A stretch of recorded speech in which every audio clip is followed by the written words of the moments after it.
Hey, it's me, GV, and welcome to the GV stream, ladies and gentlemen. Bad hair day. Oh.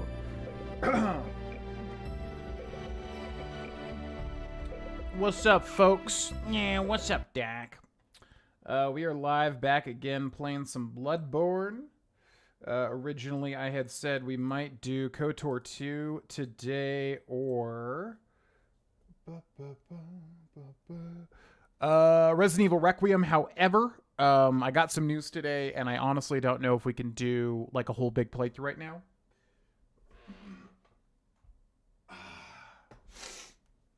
There may have to be a an audible. So in the meantime, we'll make a go at continuing Bloodborne here, which we've been making some really good progress at. Was up back? I switched the camera to the other monitor basically just because it's a better position. Pretty much. So yeah, I really do want to play Resident Evil Requiem and also KOTOR 2, but as I was mentioning before, it's kind of hard to stick to a schedule right now. Due to certain things personally that will be taking up a lot of my time, and a lot of it is just like I have to be ready to just move in the moment. Okay, so in the last stream, which was this morning, we switched over to the whirligig saw, which I think I want to use. The boom hammer's fun too.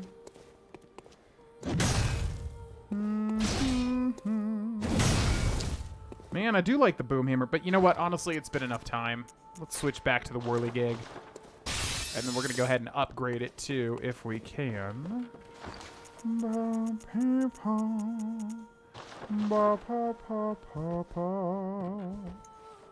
Okay, let's turn this on. And then let's check this out.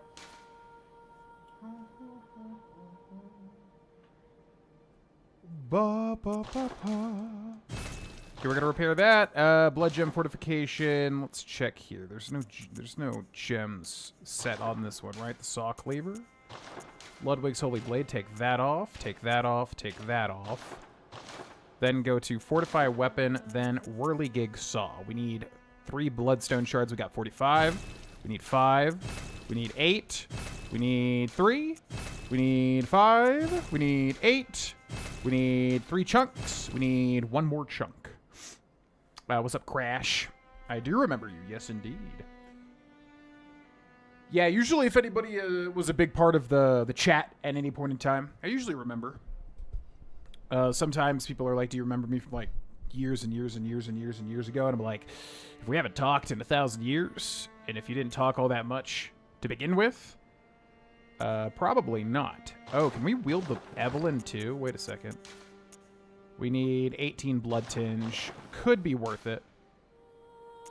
Could be worth it. Okay, so we need 1 more chunk to upgrade that. Do I want to upgrade the hunter pistol? I mean, honestly, the Evelyn would be sick as hell if we can switch to that. We need, I think, 8 more blood tinge though. Let's go to blood gem fortification, whirligig saw. We're looking for the blue numbers. Highest number is 119. So this one, physical attack up near death. And then here we got 121, 133, 139. Okay, let's go down to 139. This one adds an extra little bonus thing too. So we'll add that, and then what do we got here? 151, 164, 166. Yeah. Okay, that's a huge upgrade. That's a huge upgrade. Max HP, max vials held up, max quicksilver bullets, more blood echoes from visceral attacks. Physical damage reduction plus 3%. More echoes. Okay. Should be good. Ya pa pi pa. Ya pa pa pa pa. Let's check this really quick. What's up? T-O-T Sling? Tot Sling? Welcome in. Hello, hello. Nice to see ya. Well, hello there. Oh, hello.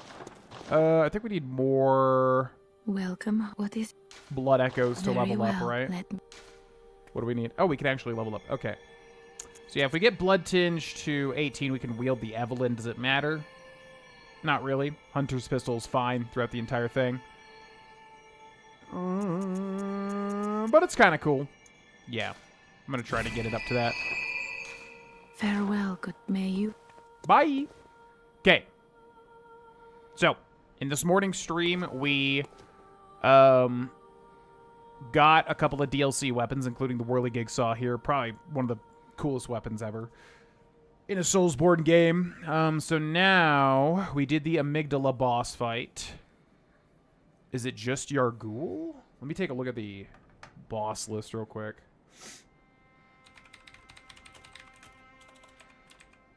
Make sure I'm not missing one. Also, I gotta text somebody back real quick.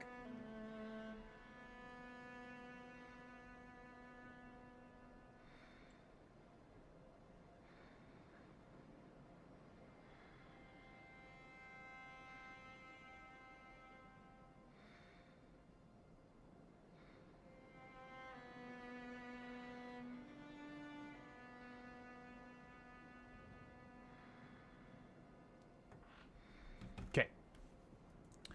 What would be the next little boss here? What would be the next? Cleric Beast, we have guided. Father Gascoigne, we have guided. Vicar Amelia, we have guided. That we have not. That we have not. That we have, Bloodstarved Beast, we have guided. Amygdala, we have guided.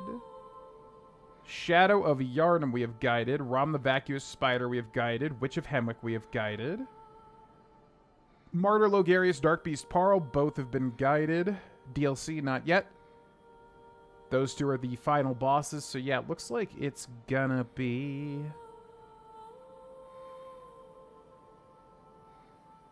Yeah.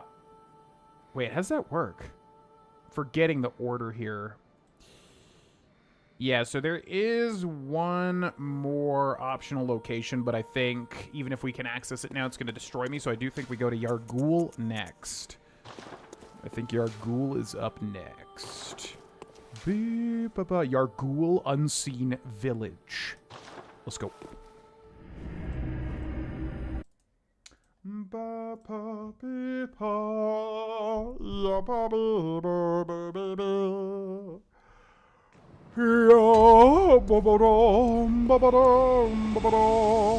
Now, since we have enough insight, we can see the amygdala up ahead, too. We have a ton of insight. Alright, Yahar'gul... Oh, there's one over there, too. Yeah, these things are everywhere. Oh, that's right. I remember how this goes now.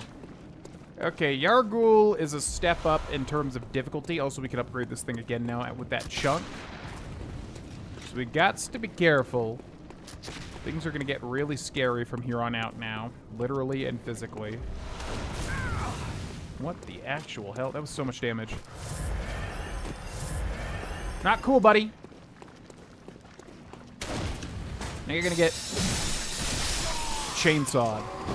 Jesus. Hello.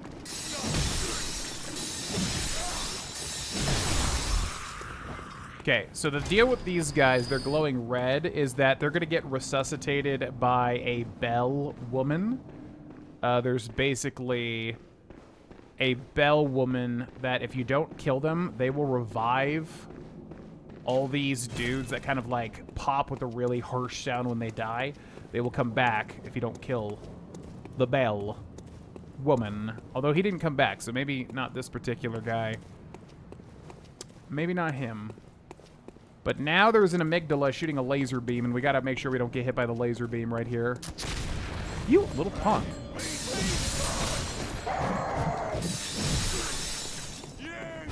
Okay, do you guys realize you're all going to die with this laser beam coming in?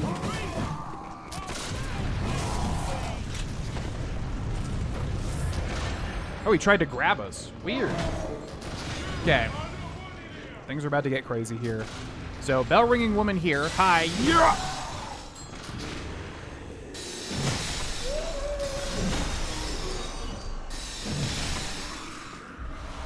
So make sure to kill her. They'll all get stunned, and now they can actually die.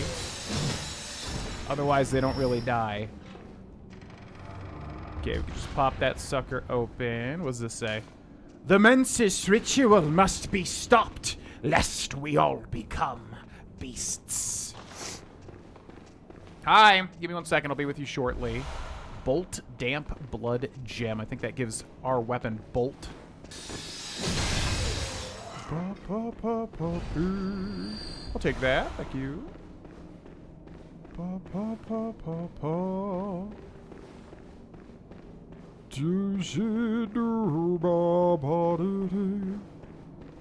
Okay, I'm surprised there's not like 50,000 people in this room with me. Alright, if I remember correctly, there's like a really weird drop-off here or something that's easily missed. I forget exactly where it is. Also, this is where we were locked up, or at least we're close to it. It's not open from this side. The prison. This place links up to the prison. Which might be this, I forget. Oh, hello. Okay, so you want to find the bell-ringing woman. That's kind of the whole shtick of this area. Otherwise, you got to kill everything multiple times. Not fun. Whoa. Where is she at? It's not my fault. I didn't do it. Leave me alone. Yo, where's the bell-ringing woman? Oh, there she is. Whoa.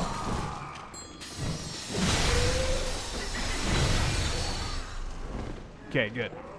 We're gonna let them chill. They do get stunned there for a little bit. Quicksilver bullets. Frenzied cold blood times 8, or number 8, not times 8. Hello! Whoa! You almost got me. Alright, I'm gonna parry you. Whoop! Gotcha. Gotcha.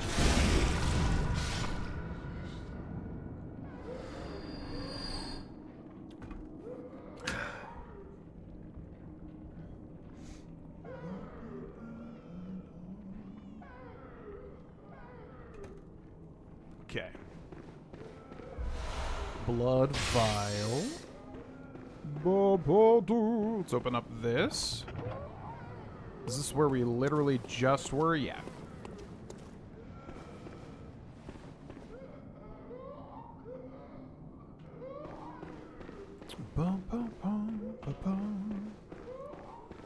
Who's making that sound over there? Okay, we can go out the middle there, but let's go check out this corner real quick. Slide door. We came in from, yeah, because we went to that other side. Let's go down here.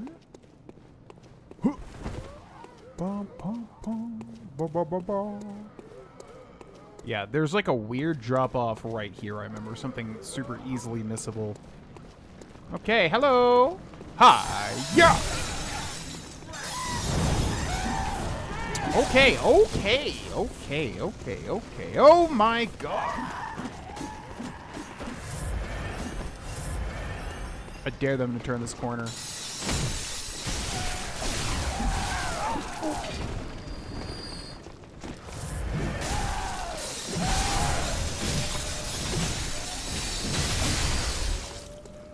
Okay, that loud sound means they're not actually dead. I think they're going to get resurrected because there's a hidden bell-ringing woman somewhere here. Where are you? I think this is the one you have to drop in on, maybe. Hello. Let's go down here.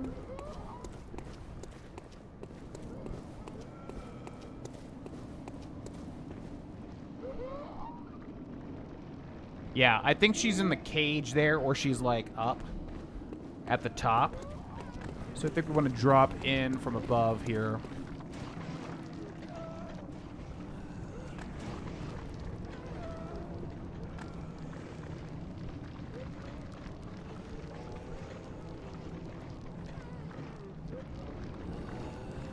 Oh. I think it's here? Where is it? a secret spot. Oh, what's up, guys? Whoa! Excuse me?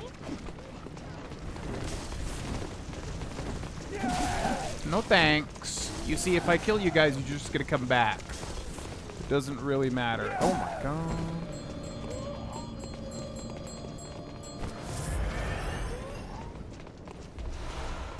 Where is she? I literally hear her ring the bell, but I don't know where she is. A lot of the time, she kind of blends in with the scenery. Where are you?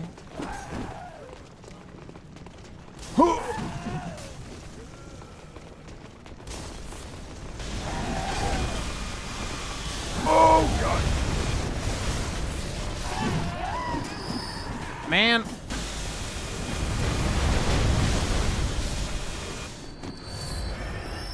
Okay. I want to go do the thing back there, but they're causing a lot of issues for me here. So we can at least light that thing. That is the prison where we were at previously.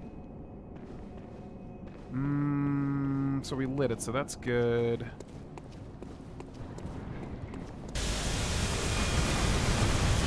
Oh my god.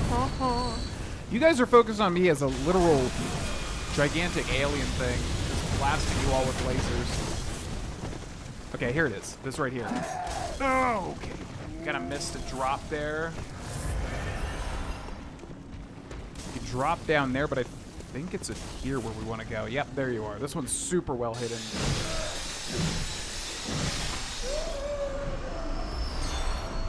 Okay. Now they will stop respawning. Also, Cindy is back, so I'm going to go say hi to her real quick. BRB.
Okay, so she's dead, and then this guy now will actually die. What's up?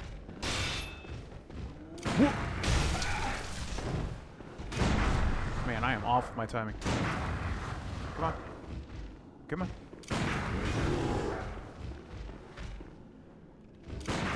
Jeez Louise. What happened with me with these big guys? There we go. What's up, R. Piazza? Thank you, Tot.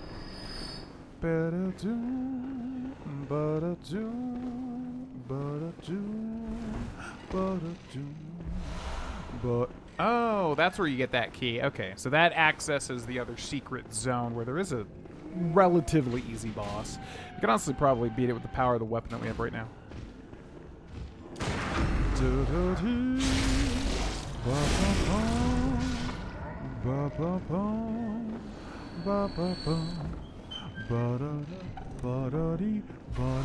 Tiny to nitrous. Freaking epic, dude. Yeah. Yeah.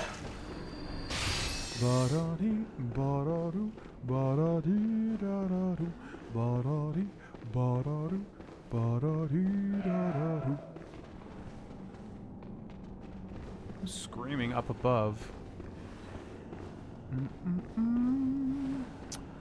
Okay, then we head out this way, I think. I think we're still missing one drop-off, because you drop off up there. We might be missing, like, one item or something, but it's not a big deal.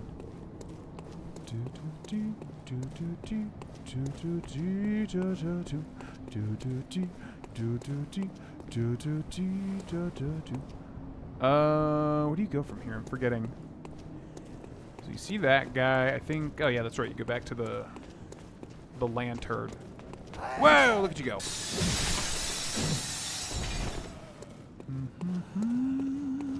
Hello.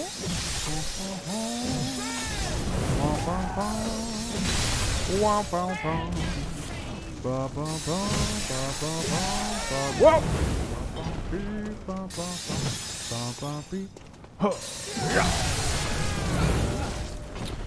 Man, these guys keep getting little cheap hits on me constantly. Okay, let's grab you.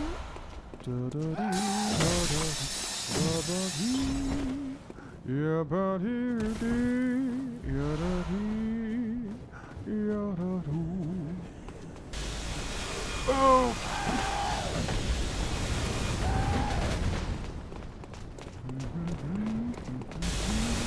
Can you get your ass out of the way? I literally cannot see the laser. Okay, they're dead.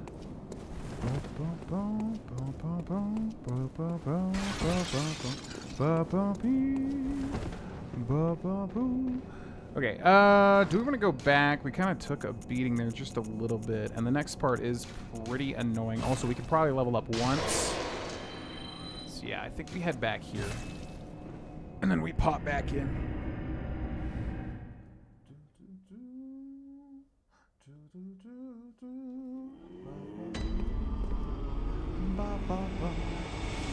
What up?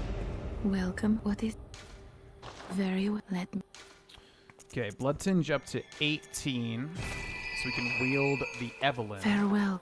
Bye. And let's go level this bad boy up one more time as well.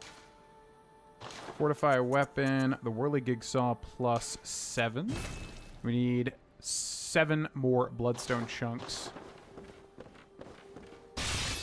to rank it up once again. Okay, Yahar'gul Chapel, I believe.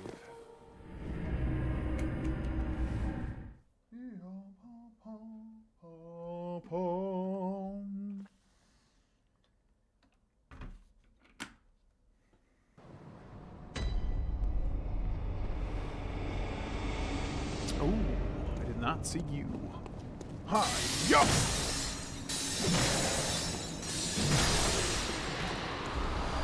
Thank you. Yeah, you definitely want to make a big effort to kill those guys because that guy just gave me 2 free bloodstone chunks, basically. Okay, now I know there's a bell-ringing woman close by here. I think she's right under that ledge down there. I'll grab this. Thank you. Whoop, whoop, whoop. There you are. Okay, now they all get stunned here, so we want to use that opportunity.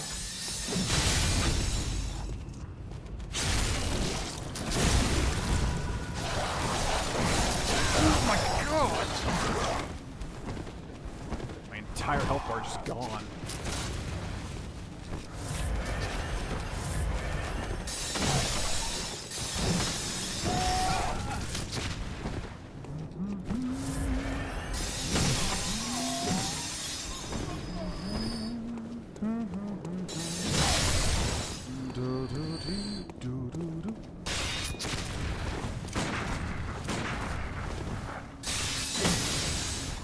Man, our gun does like 0 damage. Alright, let's go close the distance on this guy. Where'd you go? Where'd you go?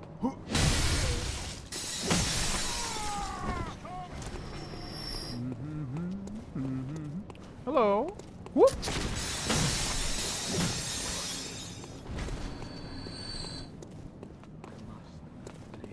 You think you're sly? Hiding around the corner like that? A grave mistake. Sorry, I'll go in the corner. It will be. I mean, we have to, but yeah, this place sucks. The 3 people in here are a living nightmare to deal with. Oh boy, and I honestly should just not do it, but I'm always just so stubborn. I always like force myself to do it anyways. Nightmarish rituals crave a newborn, find one, and silence its harrowing cry. And that's from when we were first here. Okay. So there's like 3 NPCs here, and these guys are an absolute nightmare to deal with. 3 at the same time. But whatever. I'm feeling kind of confident. There's like 1 more hidden somewhere, too. I walk up on this guy and just backstab him. Oh, yeah! Alright, this weapon's probably... Yep, there it is. So you probably want to use the staircase to your advantage. I think they also heal, don't they?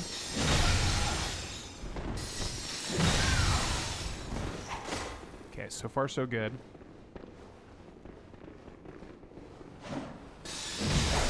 Ooh! Yeah, like 1 little tag like that.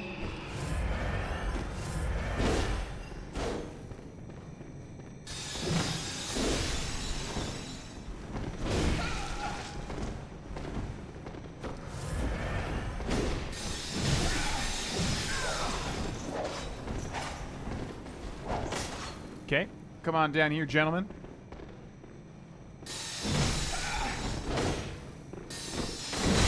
Ooh.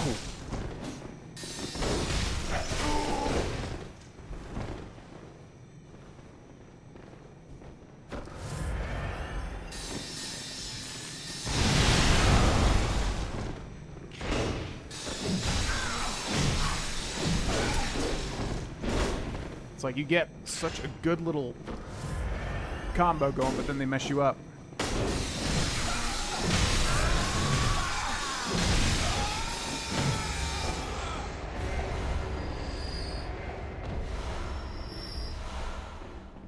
Bro, can you lock onto this guy, please? Thank you. Okay.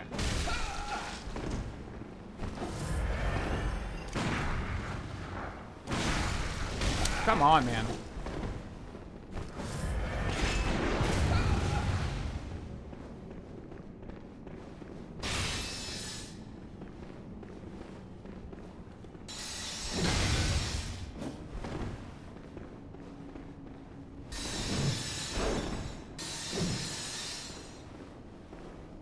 What you gonna do? What you gonna do? Gotcha. Alright. That usually takes me like at least 3 tries. But honestly, this weapon's just too good. Okay, so now we can access the streets, which There is so much stuff to find on the streets of Yahar'gul. It's honestly insane. Is there anything important, though? We could honestly just rush directly to the boss.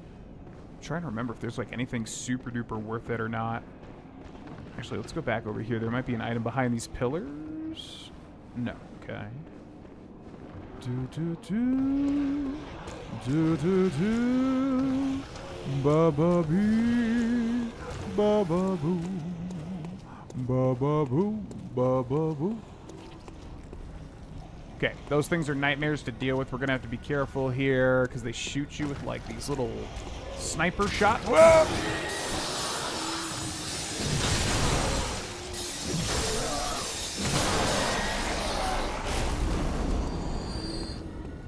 Okay, luckily this weapon's dealing a lot of damage. My god.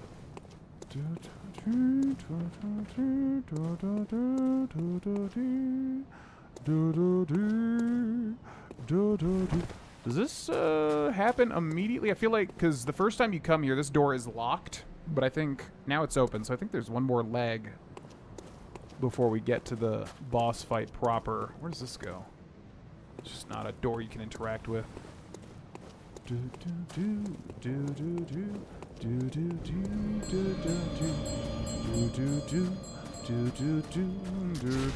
Oh my god. Bum, bum, bum. Okay, can I heal at least? Thank you.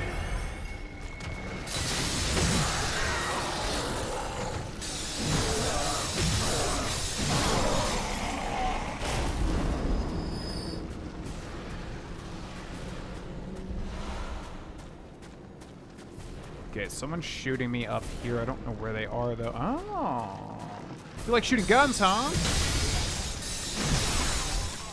Now, again, he made the sound that they're definitely going to resurrect him. Ooh, gotcha.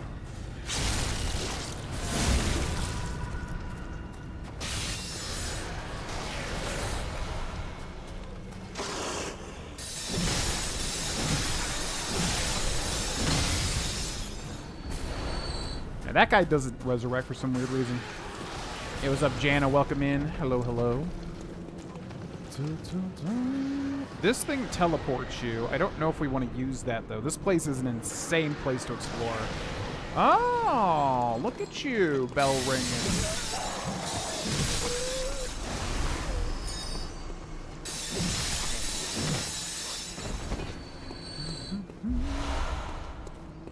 Okay, let's go down here. Yeah, I just don't remember a single item that's, like, super worth to explore during this spot. Could be forgetting something, though.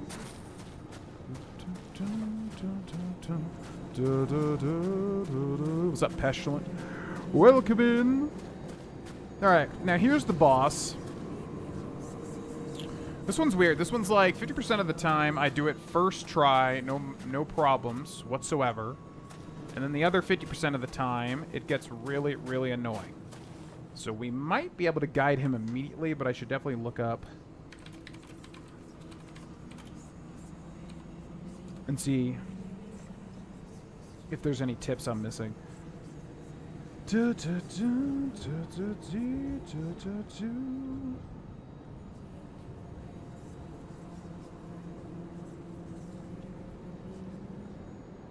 The One Reborn's arena is a large chapel-like building.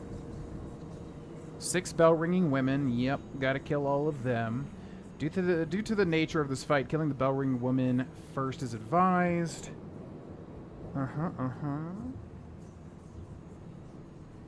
The physical attacks used by the One Reborn include a swiping attack where it'll lift up its larger arms and swipe across. A flailing attack where it'll start rocking back and forth and stomping with all of its legs.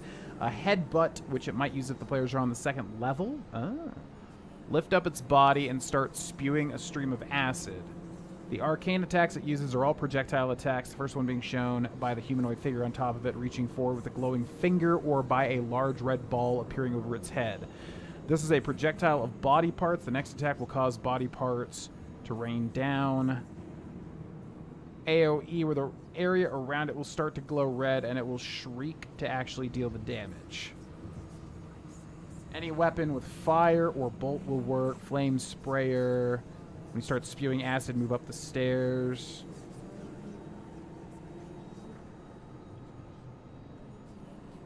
A plunging attack from the upper level? I didn't know you could plunge attack him.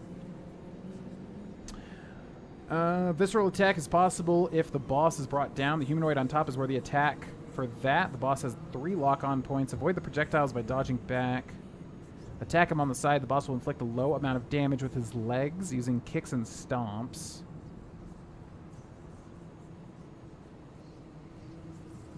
Yeah, and it's basically just a reference to the Tower Knight from Demon Souls. All right, well, I probably need to at least practice it a little bit to get used to his basic attacks.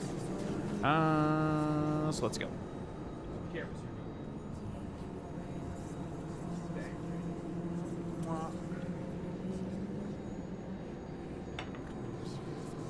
All right, let's do it.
Sounded like it just shat its pants there, which I've never noticed.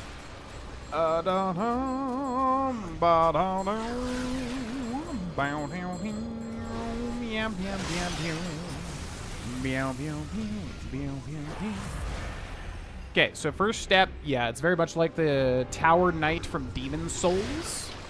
Gotta go to the top here where there are 6 women.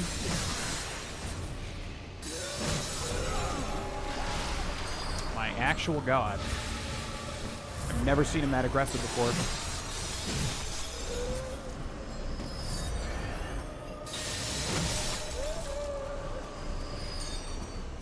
Okay. So yeah, if you don't kill these 6 women, they'll basically like buff the boss. And it'll just get insane. I think they also hit you with magical attacks too.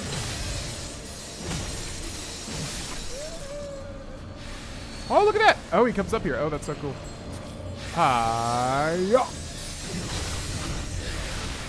Ooh, give me that visceral.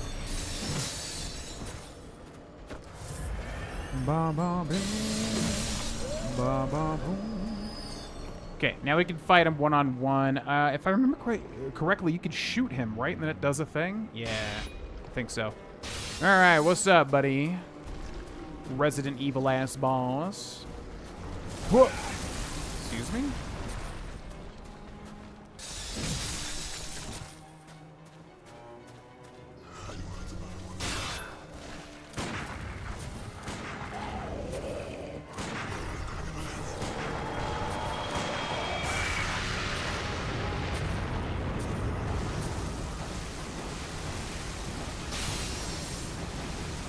Okay, big ol' writhing attack. What's he doing?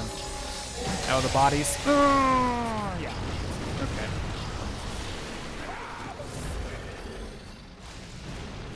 Okay, that's the acid that he puts on the ground. Oh my god, that gets everywhere. Wow. Wow! I feel like that's never hurt me that bad.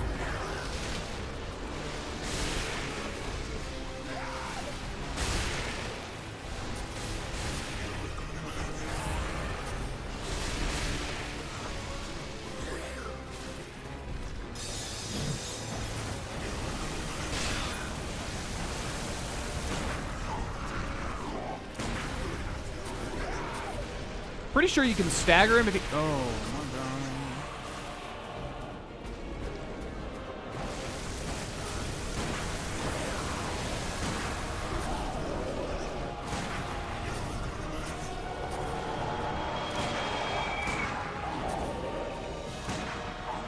Okay, so you can interrupt the attacks, but can't stagger them, I guess.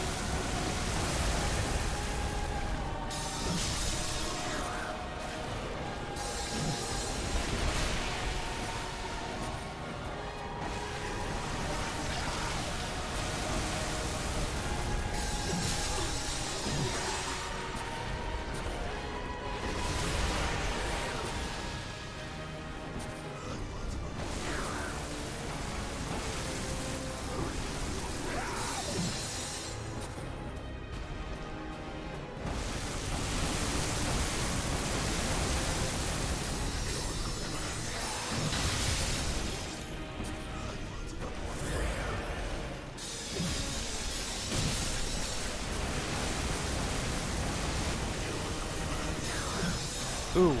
Yeah, let's try the plunging attack. I forgot about that.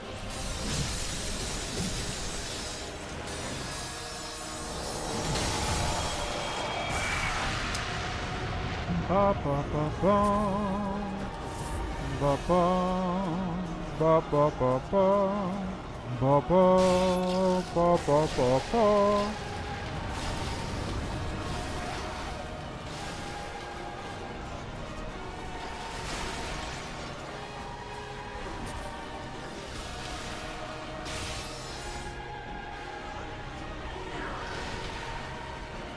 Okay, where are you at? Let's give it a go. Yeah! Oh, he just... That was so weird. He, like, interrupted me in the air.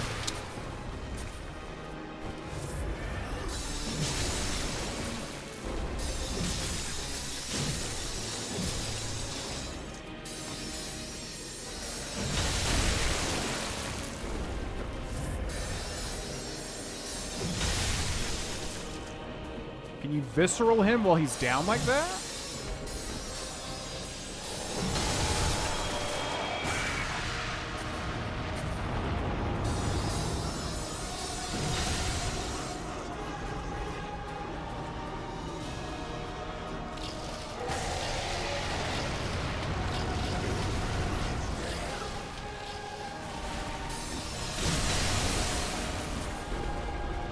Okay, so he goes down there. I don't know if you can visceral him, though. Oh, that's got to be a visceral. Yeah, right there. Ba-ba, ba-ba, ba-ba, ba. Okay. Ba-ba, ba-ba, ba-ba, ba-ba, ba-ba. Let's get out of here. Let's skedaddle.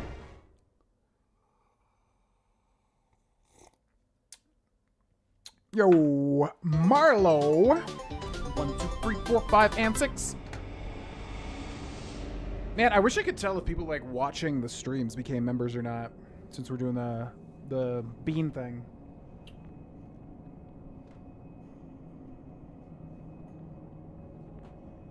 But I suppose we'll consume a bean either way. Thank you very much, Marlo140, for becoming a brand new GV member on the GV stream. I said earlier this morning if anybody becomes a member or anything, we'll do the Bean Boozle. So let's give it a spin. Whoop! It's gonna be licorice burnt rubber. Can't really see it, but licorice burnt rubber. We had this exact one earlier this morning, and I definitely got licorice. Hopefully this time the same thing happens. Honestly, the licorice / burnt rubber is the most. We have the most of those. Let's see. Even if it's burnt rubber, I don't really mind it all that much.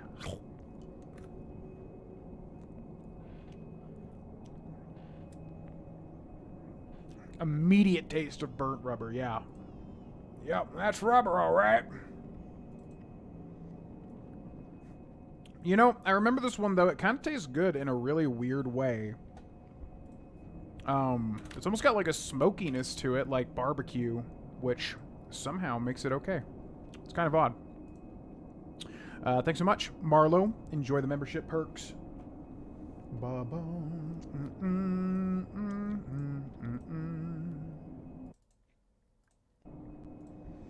I was always stressed playing these games when I had a substantial amount of souls. I wanted to spend every last one before fighting a boss.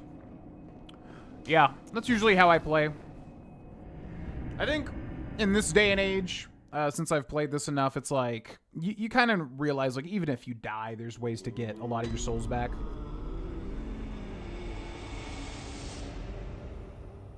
It's not the worst thing in the world. So, I'm far more risky these days. But, yeah, ideally, you want to explore everywhere and then go spend all your stuff, obviously. Are we actually out of blood vials finally? Oh my god. Okay, repair the whirligig. Blood gem fortification. Whirligig saw. I don't think we have anything due, though. We'll check real quick.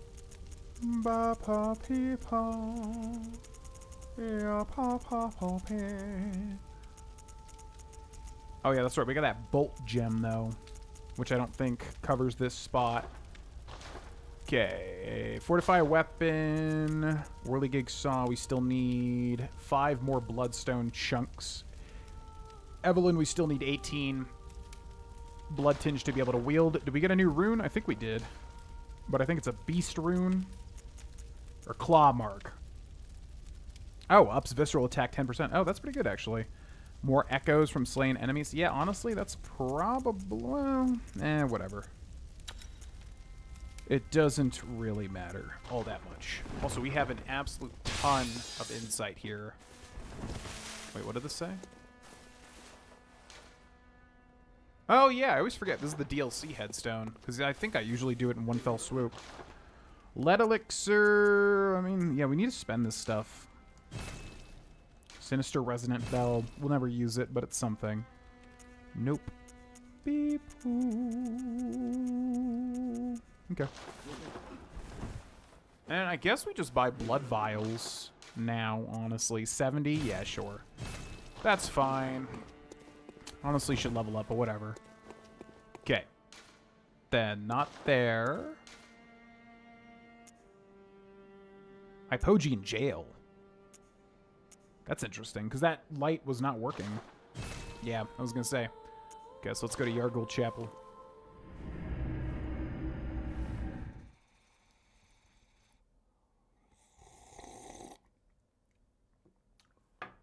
Ya papi pa.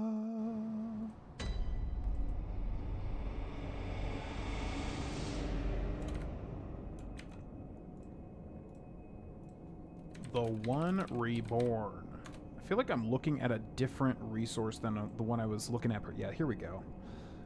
Okay, not optional. Assisted by Chime Maidens. Shoot fireballs and heal the One Reborn using purple projectiles. You get 1 insight from discovering him and 3 for defeating him.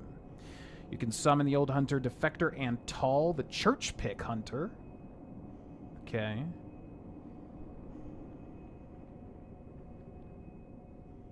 Weak to bolt and fire, strong against arcane.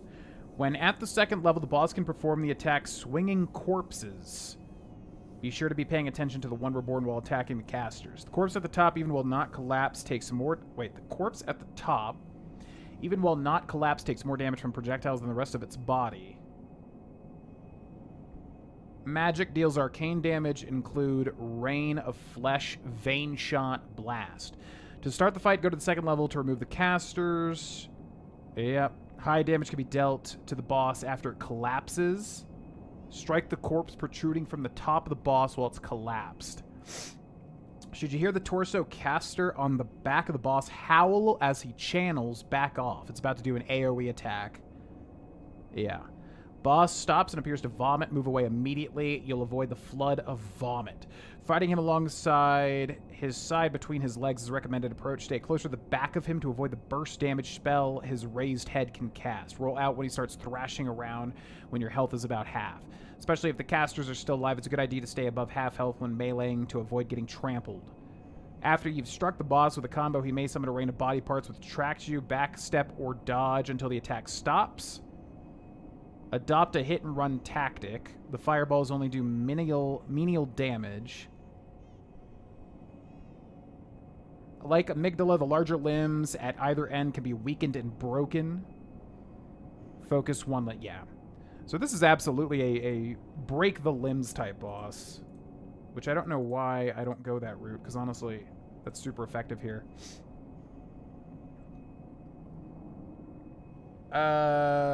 Feel free not to answer. What does Cindy do for work? No, it's all good. I probably don't want to be too specific, but I will just say that she basically works in like a veterinarian type situation. She works with animals in a medical sort of scenario. It's a really fulfilling, awesome job, honestly. I'm so glad she found it. But yeah, pretty much like a veterinary assistant, you could say. It's a very similar type of role.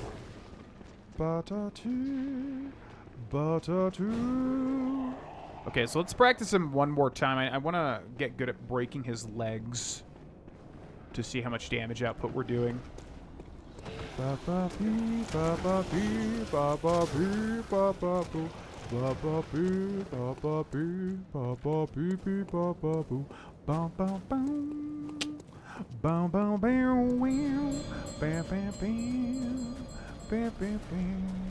Ow, ow, ow, ow, ow. Absolute jerks. What in the hell just shot me? Oh, this road is so annoying.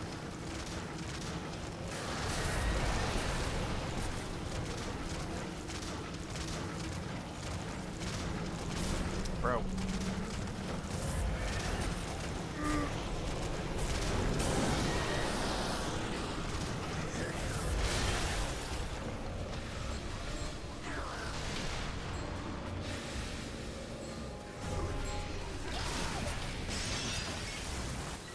What is happening right now?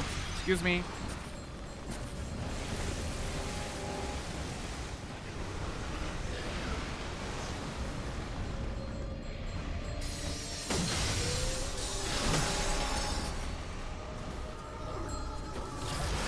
My God. Jesus Christ. I've never been hit this much in the upper part.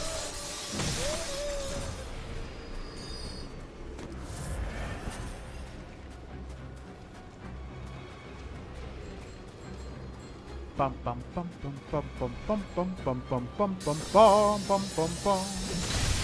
Bye.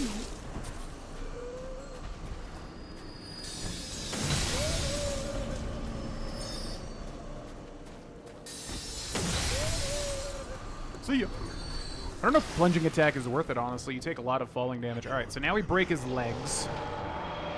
Okay, that's the howl. That's the big AoE, right? I think he summons corpses here, doesn't he? He tries. Yeah, there we go. So you can just move. You don't even have to dodge that.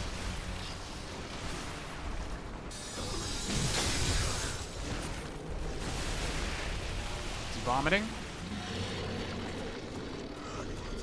What's he doing? Oh, there's the vomit. Okay, so I think if you get up on these steps, you avoid the vomit. Yep. That's how you do that. Okay,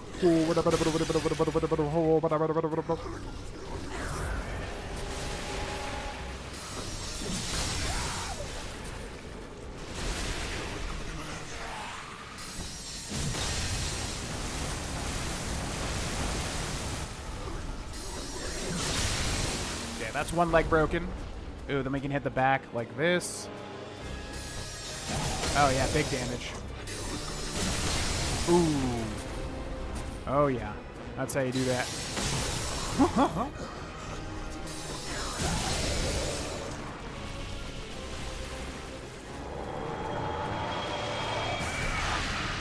How the hell did that hit me?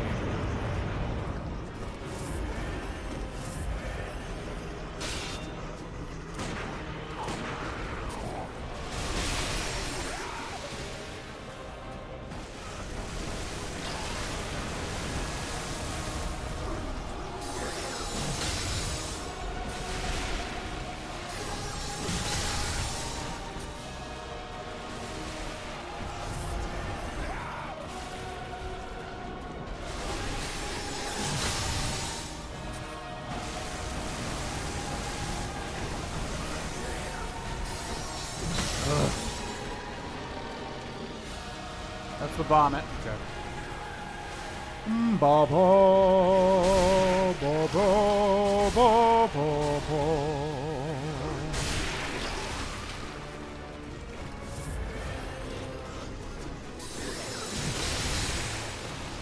God, how much vomit you gonna vomit, dude?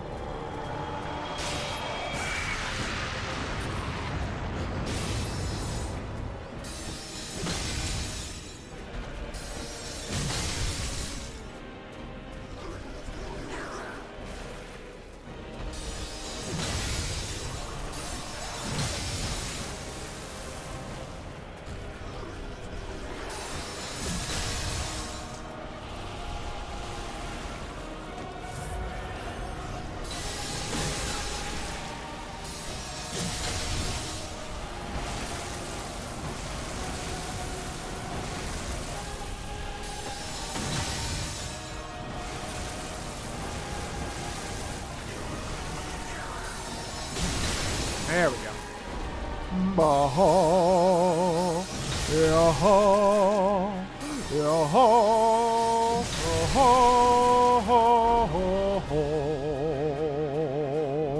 Look how weak you are, you nasty man. Nasty man you are. What a nasty fellow. Okay, just kill me.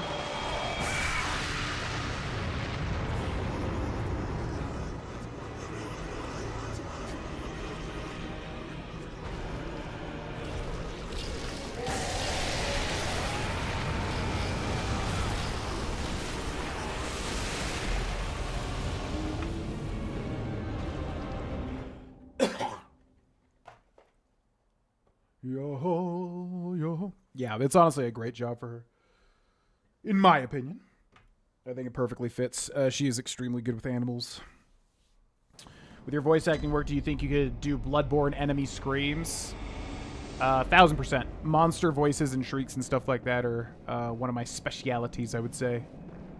Sometimes when people ask for that sort of thing, I always delight in saying, oh yeah, I can do that shit easy. Ba, ba, ba, ba. All right, time to guide this failer. All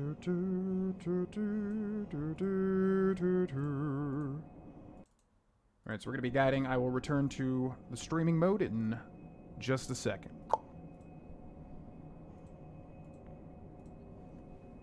1, 2, 3, feet. Hey, it's me, GV, and welcome to another boss guide for Bloodborne in 2026, ladies and gentlemen. We are using the Whirligig Saw. You can get this early from the DLC if you kind of rush in, get to it, and get out of there. Definitely recommend it. Super great weapon. Honestly, probably a little strong, but I just wanted to use it because it's so fun, and it's a big smashy weapon, which I typically try to use in these guides. +8, which is not too hard to get currently. I think there's a lot of bloodstone chunks around here that can get you to that level. Also level 65. With a basic strength build. Now, the One Reborn here is annoying as hell. He's honestly one of my least favorite bosses, lore-wise and, you know, visually and all that. He's very, very cool, but mechanically, he's really annoying. Like, I can only imagine trying to do a no-hit run with this guy because it's so hard not to get clipped by one of his random things. There's vomit and blood and bodies all over the place constantly. It's also a bit of a gimmick fight. It's actually a reference, I believe. I don't know if it's confirmed. Ooh. Also, getting here is a nightmare, by the way. I don't know if it's confirmed, but I believe it's a reference to the Tower Knight from Demon Souls. It's the same sort of situation where you need to take out 6 people on the upper rafters before you fight this guy, or else they will basically heal him and buff him, and it gets really out of hand and annoying. So that's the first step. Also, there is a summon, by the way, if you want to summon somebody for help. There is a summon. Also, yeah, be careful about this road here. It's incredibly easy to get sniped by these little blood sniper shots. So you kind of want to dodge, duck, dive, duck, and dodge. All right, here we go. The One Reborn. Let's do it. Okay, so I'm going to grab my blood echoes. And then we immediately want to take out the 6 women that are above the arena here. Which, keep in mind, he can still hit you while you're doing this. So be careful. It's not free. So here she is, number 1. She's dead. We're going to just always move because he's always going to be trying to hit us. Look at that. He's literally right behind us. Number 2. Number 2 of 6. We got number 3 of 6. Okay, and they will drop, like, Quicksilver bullets, I believe, FYI. Also, this guy is weak to bolt and fire. So if you have the ability to do any bolt or fire damage, you'll deal extra damage. You can plunging attack him, apparently. I tried it once. It didn't really seem to be all that good.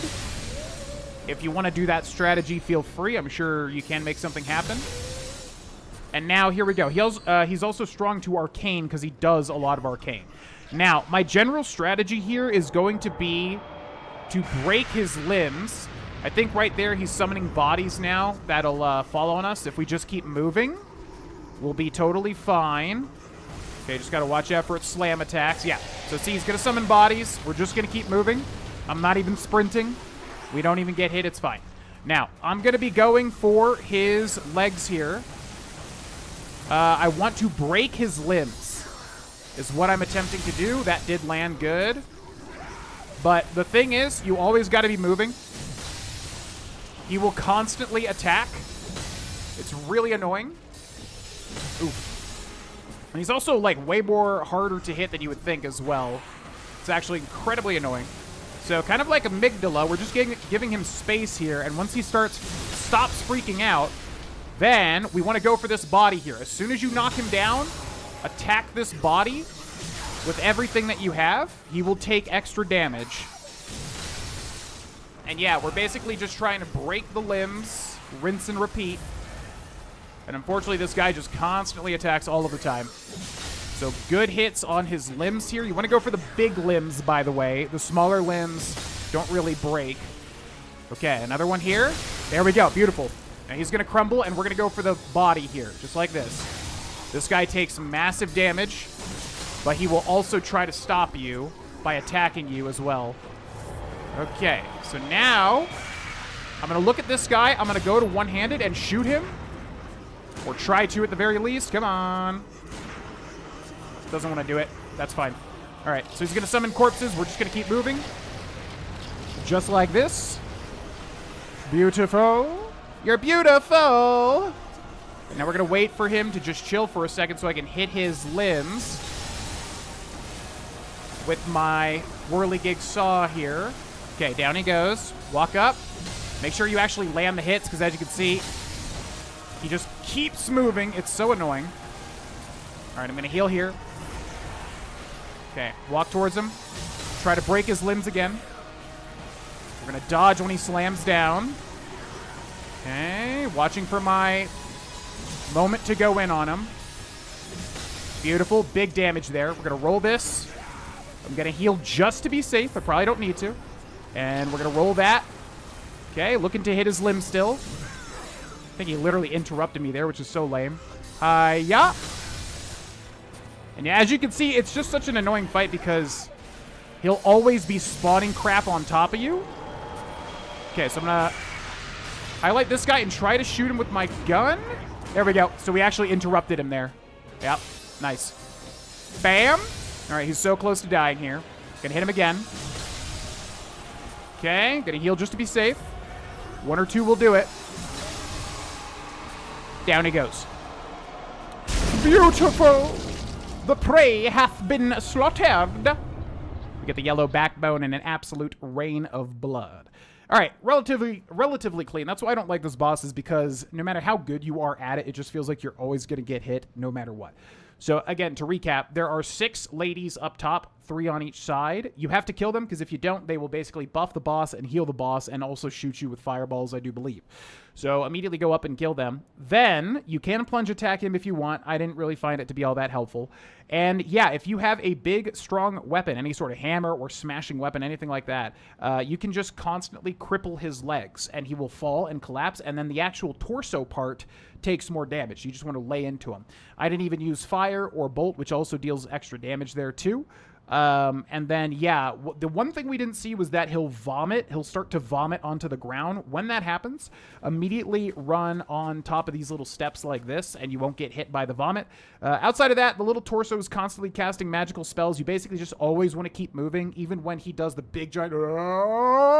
and then start summoning the bodies. As long as you're just continuing to move, you're good. You're not going to get hit by it.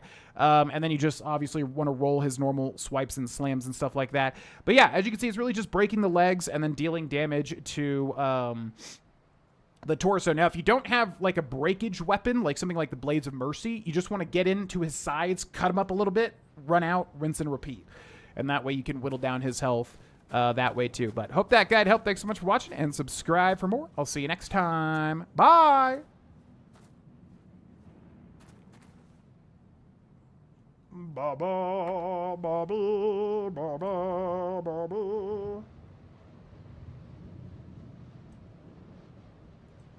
All right, not too shabby. Not too shabby. Da, da, da, da. Yeah, so many of these bosses, you just break their limbs, man. They can't do a dang old thing.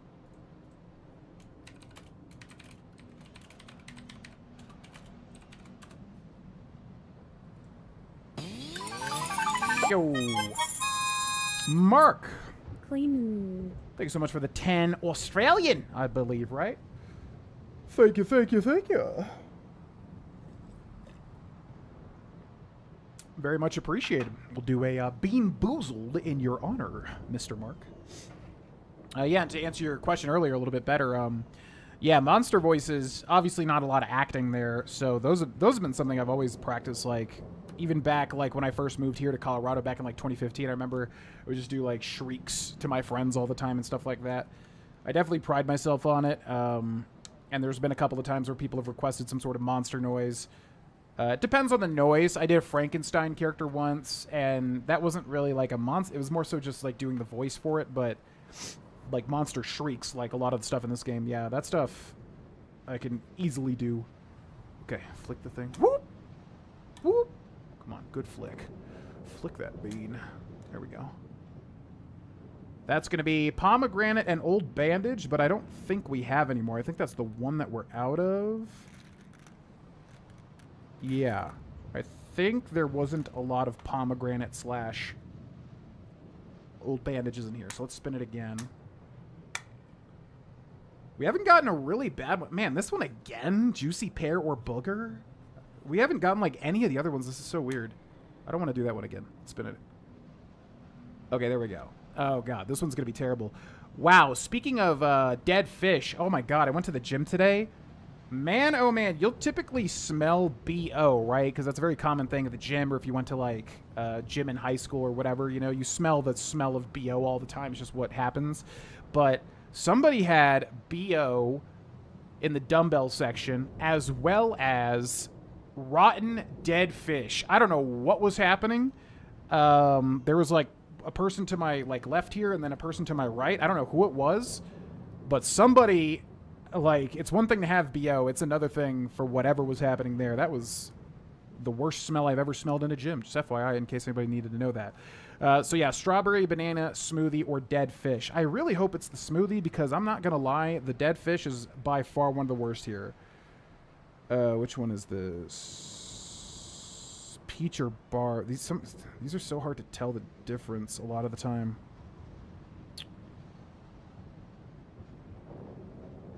I don't even know which one this is supposed to be. Peach barf.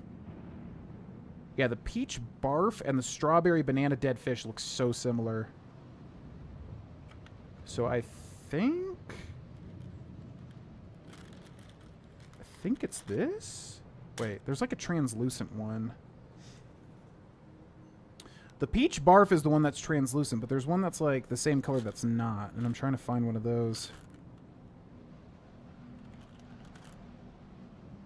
Yeah, I think it's this one. It's genuinely really hard to tell. Oh, wait, no, I see it. Yeah, it's these pink ones. Ugh. Okay, I think it's this. We should know very clearly, I believe. All right, let's see what happens. All right, strawberry banana smoothie or... dead fish. Rotten dead fish.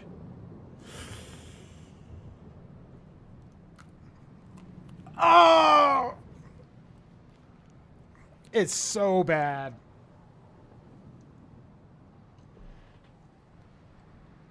That one, I think the... God, it literally tastes... First of all, I hate fish. Second of all, rotten dead, obviously, on top of that. It tastes like a white... Like, I could taste, like, the fillet. You could taste, like, the fillet of, like, white fish, but it's, like, rotten. Oh, God, I hate this one so bad. I seriously hate this one. I'm trying to, like, taste it, because that defeats the whole purpose if I just, like, shut my nose to it. That is genuinely so bad. Oh, my God. Oh, God, I hate that. It tastes so fishy. Yeah, so that was dead fish. All right, I'm so glad I have coffee here. Get that the hell out of my mouth, please, and thank you. Oh, my God, Gabonica Gracie. How are you not a mod? I did take the... Jesus Christ, that's seriously so bad. It's like stuck to my teeth now, so I have to remove it. No, it's like the fit. Yeah, it's crazy. It's crazy. That one is so accurate. Like the booger one does not really taste like booger. It tastes more like they had one called like fresh cut grass or something. It tastes more like that. This one legitimately tastes so much like fit. It's so accurate.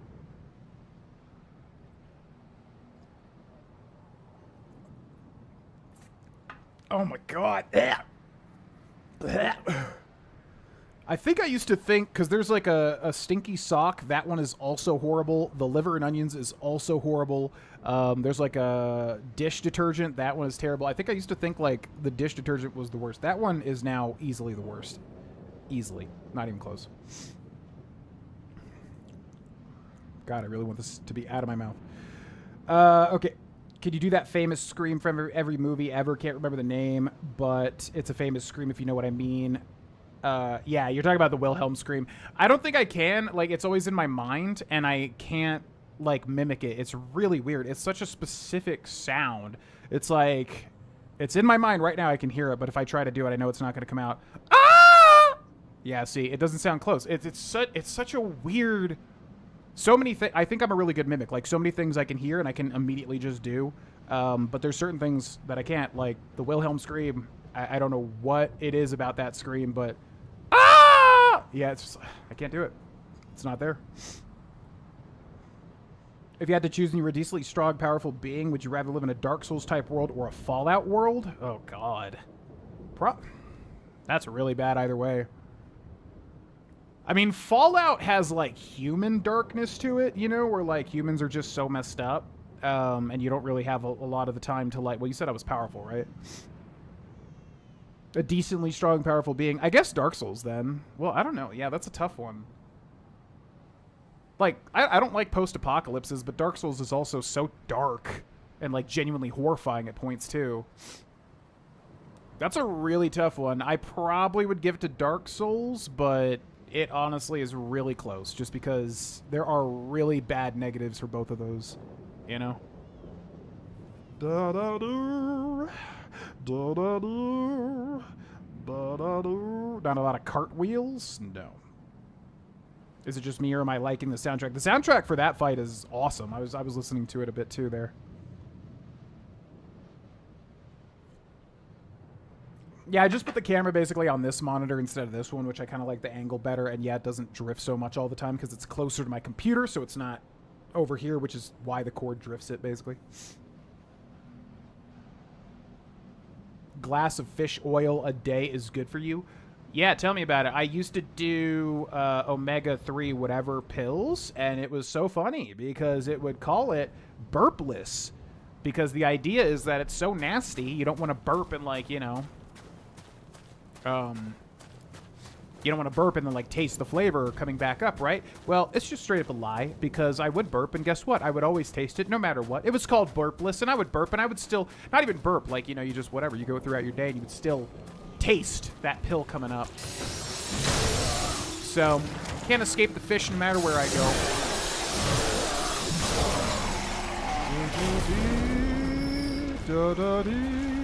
Come here, bitch. What? Oh, you like shooting blood lasers, huh? Yeah! What? Oh. still got me through the... Still got me through the pole. Insane. Yeah, so we didn't really explore all this. Certain areas I'm not a big fan of exploring in Bloodborne after, like, the first time. This is one of those just because there's so many different, like, streets, bridges, teleporters teleporting you from, like, one side to the other. As I said, for this playthrough, anything like that, I just think, like, okay, if we find something that's like, oh, I need to get that item, but it's back there, we'll go get it. Otherwise, we'll just move on. If you want to see all that stuff, I literally have a Bloodborne 100% on this YouTube channel. So feel free to check it out. And you can watch all that stuff. Return to the Hunter's Dream.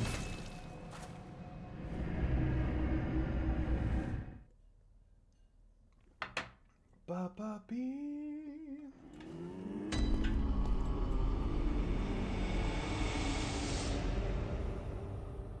Ba-ba-bee. Ba-ba-boo. Okay, let's see. So we're good there. We definitely are not going to be able to level up our weapon. Welcome. What is it? Very well. Let me. But we can level up Blood Tinge twice. Okay, getting closer and closer. I'm hoping the Evelyn is not like a mistake. Because I feel like the Evelyn like takes longer to actually shoot, doesn't it? Okay, what was this? Advent Plaza, I think.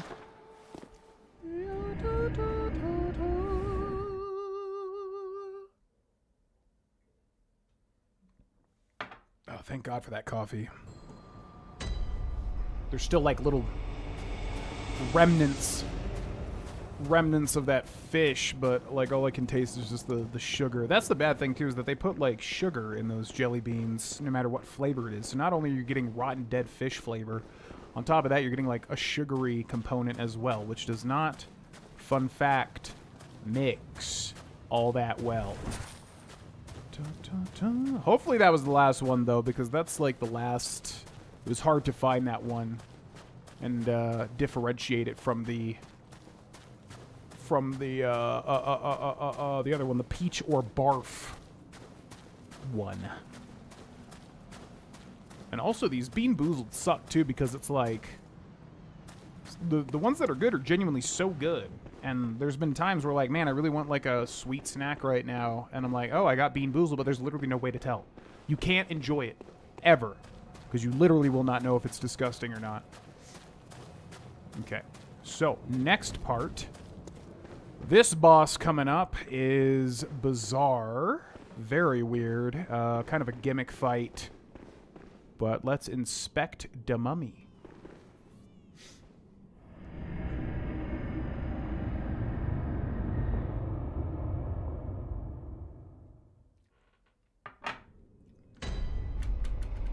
The lecture building. Alright, so we're back to where we were. But now we're on the second floor of the lecture building, which, again, I don't remember if there's anything major we need to find in here, but we'll explore it. It's relatively linear. What's up, Desu? Welcome in. Yep, just moved it to the other side of the monitor. The other monitor, basically, just so it doesn't constantly, like, drag it. It's so annoying. Alright, so here we're above where we were last time. This is where they dropped down, so betting they're going to drop down again. Or not? Oh, there you are. Look at you. You almost got me. I almost didn't remember. But, alas. Okay, I can see some sort of sluggish creature right here. Whoa. Once again, friendly reminder to keep attacking when you need to restore HP after you get hit. Because even when they're dead, you will still continue to get health from its corpse. Kind of an oversight, because it doesn't really make much sense mechanically. Also, this is where we were previously down there, that big lecture hall. Ba-ba-poo, hello. What do you do? Oh, that's not creepy at all. Ha! Yeah! Bye-bye. What does this say? Master Willem was right. Evolution without courage will be the ruin of our race. Evolution without courage. Master Wilhelm was right. Evolution without courage will be the end of our race. Yeah, because basically at Bergenworth, the other school, unless this is Bergenworth, but this is Mensis, right? I always get confused because there's like 2 different schools. I think Bergenworth was the original one. That's the one Willem, the guy in the wheelchair we killed, started. And then he had a protege, Lawrence. And Lawrence split off and made his own school, which is Mensis, right? I think that's what it is.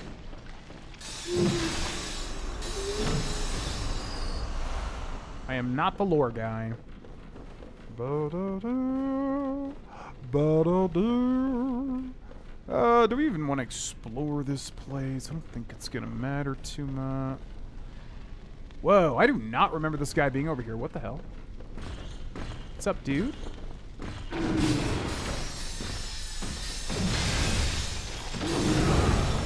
Why do I not remember this guy at all?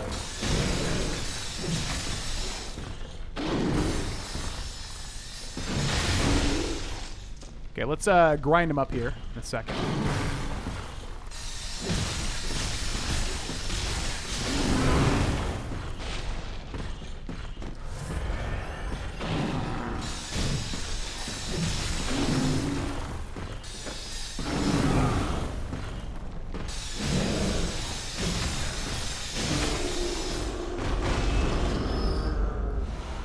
That's really bizarre that I don't have any memory of this guy, because this part of the game is not optional. Like, you have to do this part.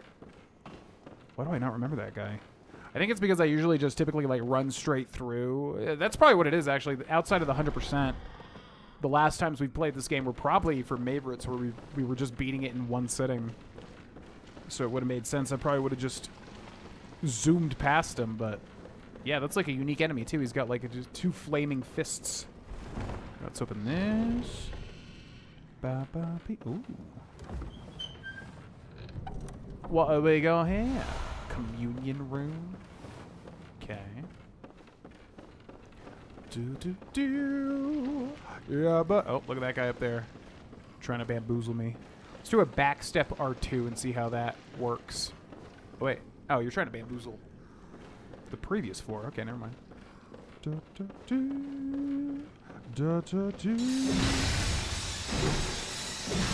Bye-bye.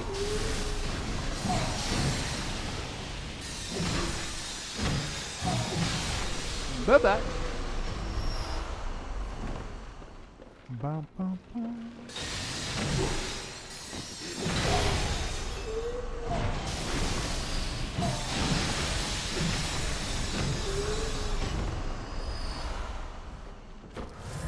I think lore-wise, that stuff he's spraying at me is supposed to be Quicksilver, but again, I don't know what, like, the lore of the Quicksilver is, the material you use for your bullets.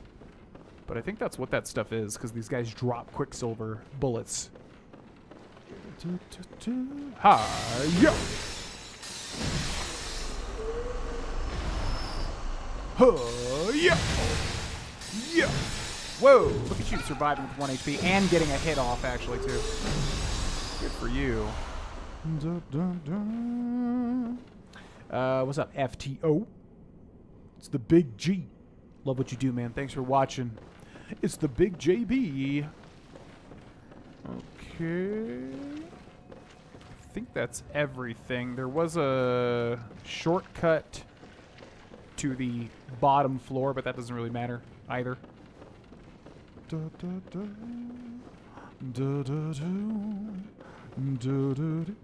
You a fan of the Avatar movies, and if so, did you watch the newest one? I'm gonna watch it tomorrow after the stream. Hope it's good.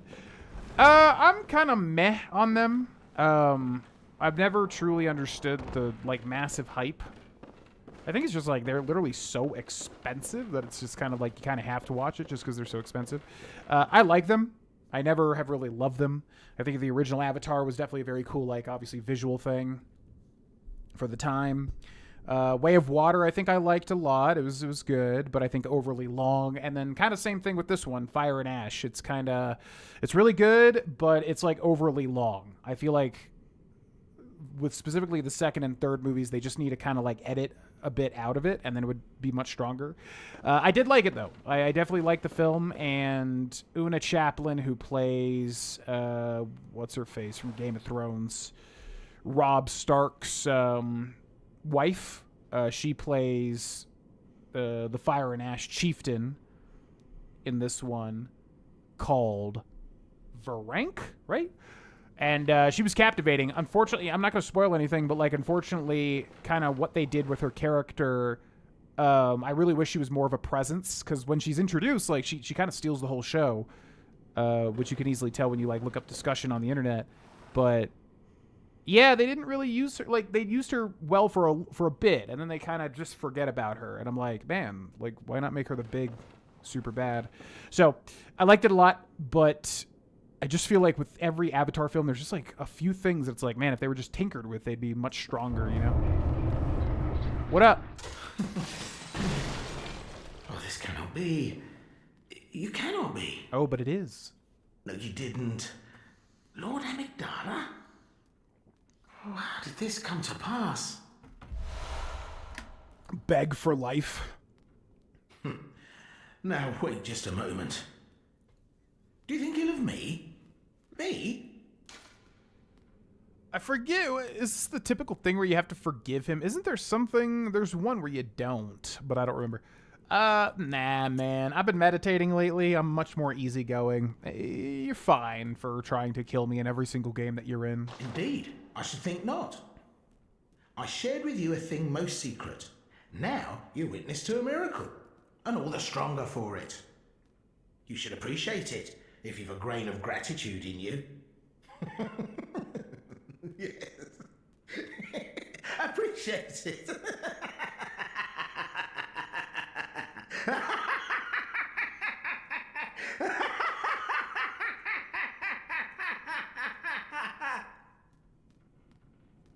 Okay, I think we actually chose the wrong one. I think you're supposed to get mad at him in this one. No matter. Such details. Let me... Or maybe not, yeah, because we get the anti-clockwise metamorphosis rune. Oh, doubt me not. I think there's two. One, I think like this one has like, if you go the route of getting mad at him, you get something, and if not, you get the rune. On the good...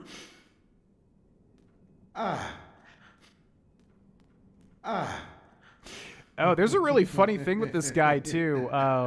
Man, it's such a weird... Are you doing this again? It's a very weird interaction, but he will do the typical Patches thing, which if you know, you know. And I forget how to trigger it. I think like you have to do what we just did here, go talk to him. And then I think he'll do a thing in the next area. It's really funny, actually. What is this? Open door to out. Oh, wait. Okay, so we just didn't see this. What's up, Spirit Faint? Welcome me. Welcome me. Talk about Patches. Patches a spoiler. Patches a spoiler. The nameless moon presence beckoned by Lawrence and his associates. Pale blood. And that's talking about the true ending of the game, which you have to consume 3 cords of umbilical... 3 1/3 of umbilical cords to see. 3/3 cords. So that's your hint right there. This is something that, like, even though it hints right here how to get the true ending, I would never put that together. I basically, like, have to just look it up online to know. All right. Open door to the outside.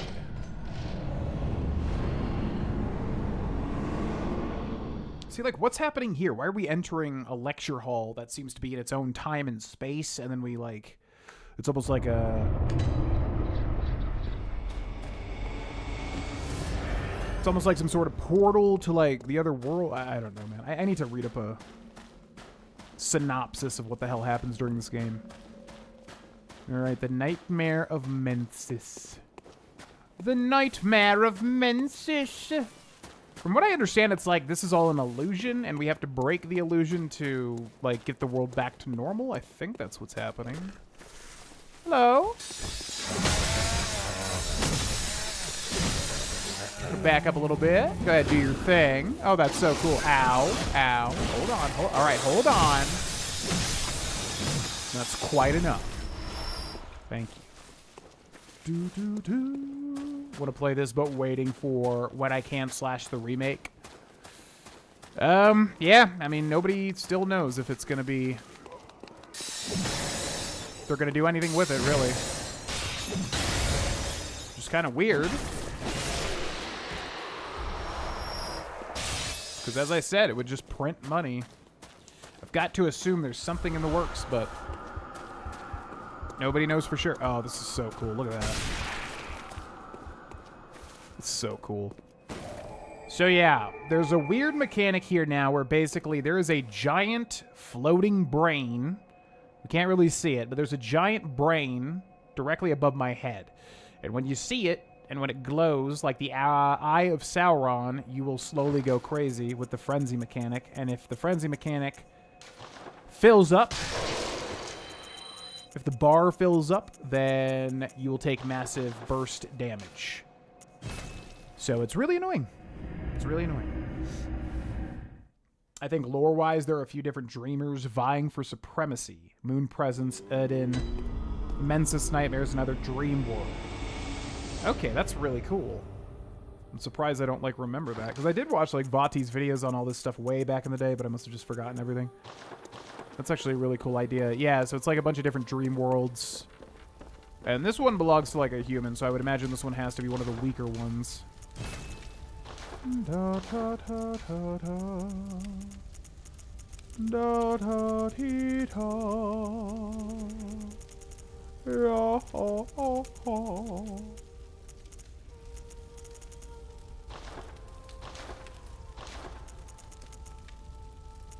Okay, so we need literally one more chunk to level this up. Okay, we can take this one off and put on the second diversion, so our stamina goes up by 15%, which is nice. And then we want to see if we can level up. We have so much insight. I guess I should just buy some stuff. I think it caps out at 99, actually. Ooh. Okay, well, there we go. Yeah, that's easy. I think you do need insight for certain things, but I always forget what they are. But we'll buy those, and we'll go fortify a weapon. Whirligig Saw plus 9. And now we need a Blood Rock. And there's a couple. They're kind of hard to come by. They're like Titanite slabs in Dark Souls 1. They're a little hard to come by. Welcome. What is it? Very well. Let me... Okay, I need Blood Tinge, please. Thank you. Farewell. Bye.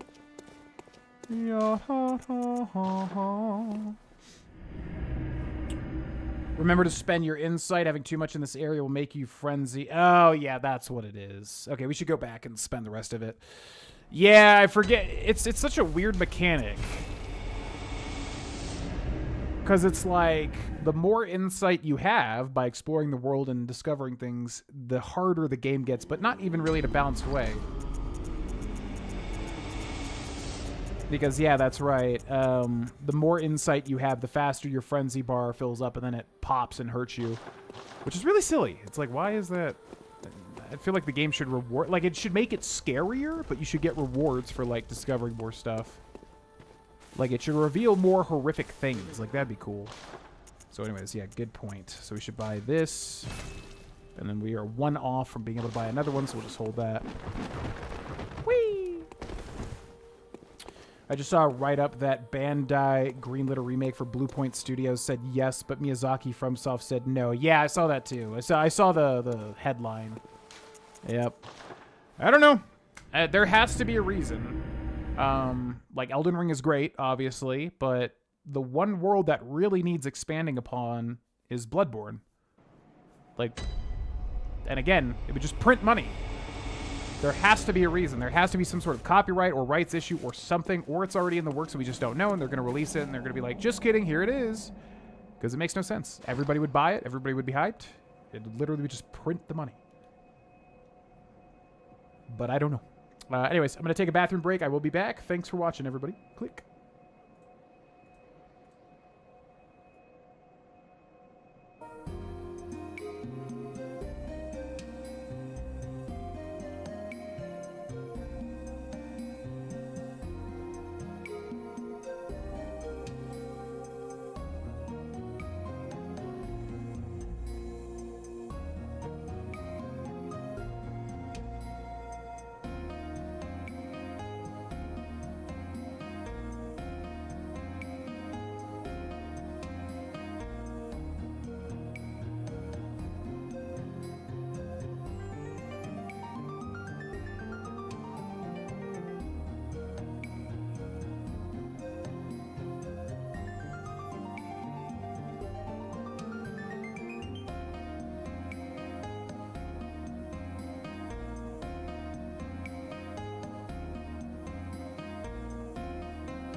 Bum bum bum. Be booty booty booty booty booty boo bring.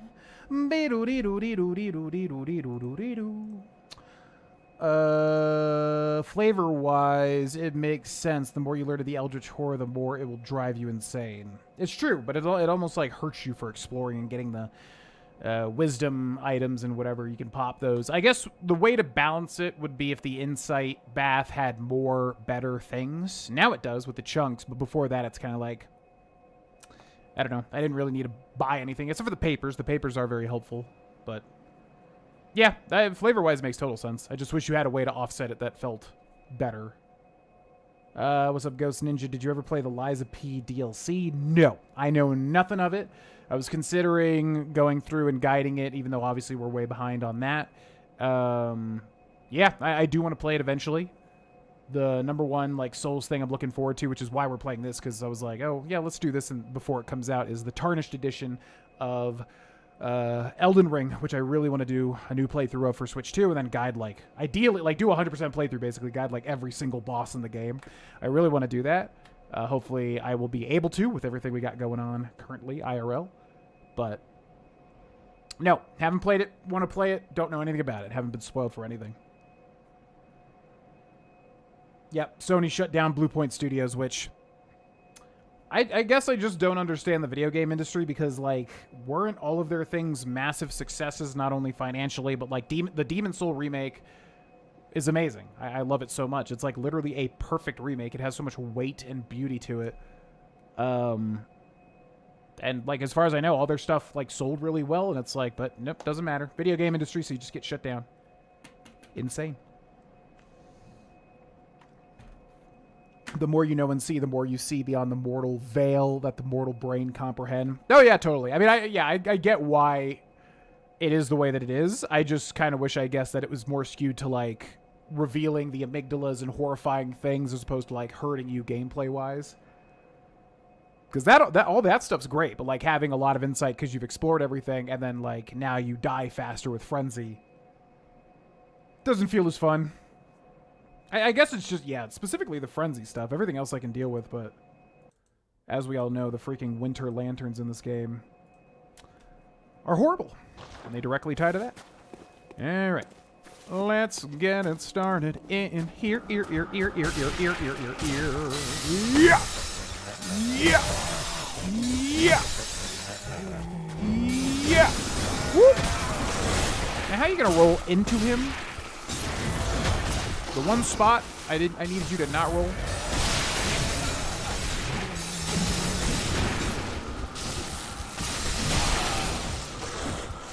There we go.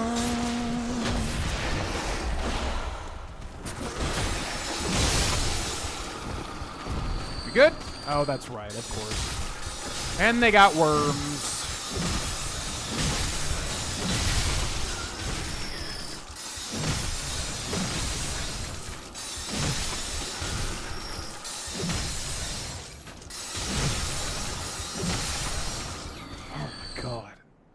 Those fucking worms are like the literal worst.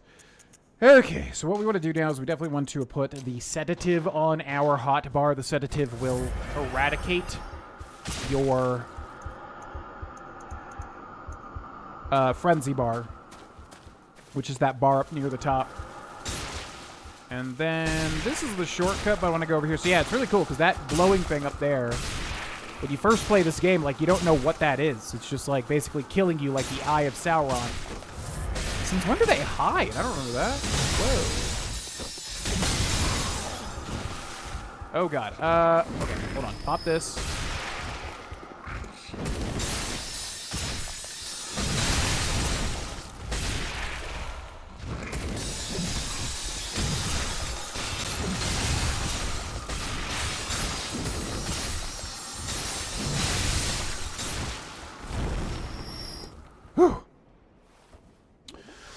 Yeah, that's right. So these guys actually, so everything that can see that, I never knew how it worked. Is it the thing needs to see you, or you need to see the thing? I think it's the thing needs to see you. So anything that thing sees, it will actually frenzy as well, which is funny, which is why these guys take damage. Yeah! Yeah! Bye! Have a great time! Okay. Now this is a shortcut. This is a lamp, so that's good.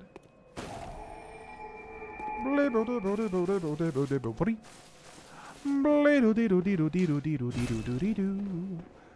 the way, streaming question of the episode of the stream, if anybody wants to write their opinion in the chat. What do y'all think of the new Pokemon Winds and Waves reveal? I'm not sure if we really talked about that yet. For those that don't know, Gen 10 was revealed on Pokemon Day. It's going to be Pokemon Winds and Waves, which is crazy because I actually saw a leak about that, and I said, oh, this looks terrible. There's no way that's real. And then it was. And I was like, huh? It literally looked like AI generated.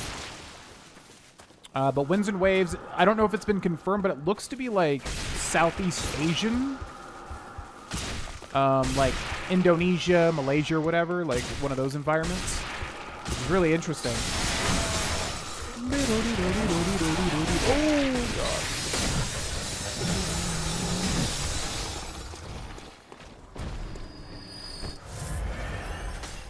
So yeah, I really am excited about the environment, like Southeast Asia, if it is that, because it seems tropical too. I guess it could be like South American. I don't really know. But that is a great idea for locale, in my opinion. And then I love tropical environments, so very excited for that. And then also the 3 starters. One's a Pomeranian fire type dog. One is a water gecko. And one is a green bird. By far the most uninspired. It's literally just a green bird. Yeah.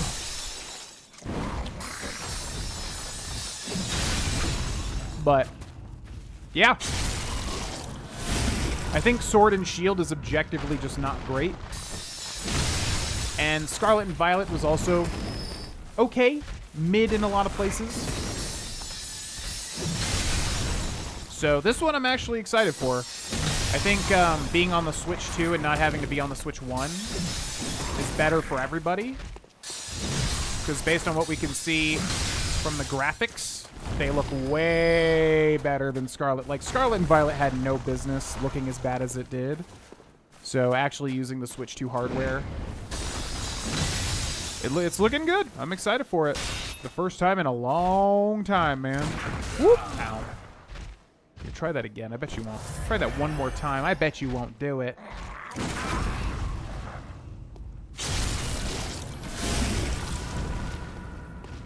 Come here. Come here.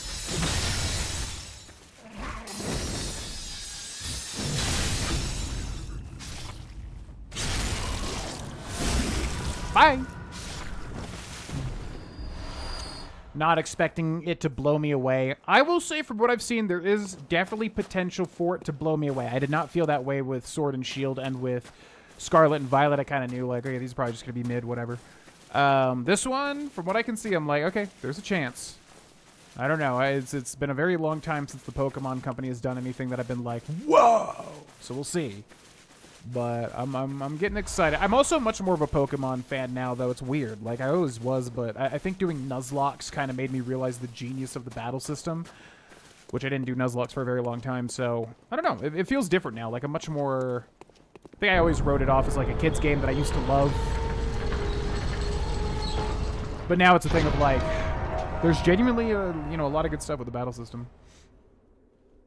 The world looks pretty cool, but I'm not impressed with the starters. That's fair. I do like Gekwa. Cannot wait, although I need to get Switch 2. Yes, it is Switch 2 exclusive as far as I know.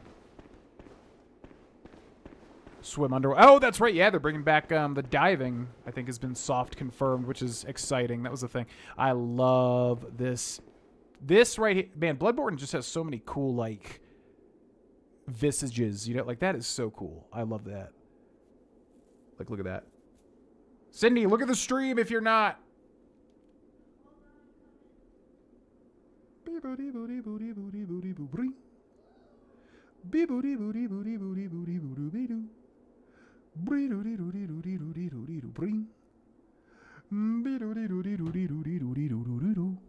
Yeah, these guys actually suck ass, though. They're really hard to deal with, but I just love how that looks. Oh my god, it's spiders! Oh my god, it's spiders. Doesn't this thing make more? Oh my god! Just comboed to death. Barely had a say there. Hate the new Z to A game. I played 3 hours and dropped it, and that's bad because I never not finished a Pokemon game. I enjoyed it. I don't think it's a good game. I think it's a very, like, phoned-in mid-game. Again, the Pokemon Company could do so much more. That being said, I actually enjoy Pokemon Legends Z. I think it's because I didn't play Arceus yet, so that was my first instance of, like, the real-time battling, and it was honestly really fun. And getting the Pokemon team I wanted and doing all the stuff. The guides also popped off on the channel, which was nice. Yeah, I liked it. I don't think it's a great game, but I think it's a fun game. You know?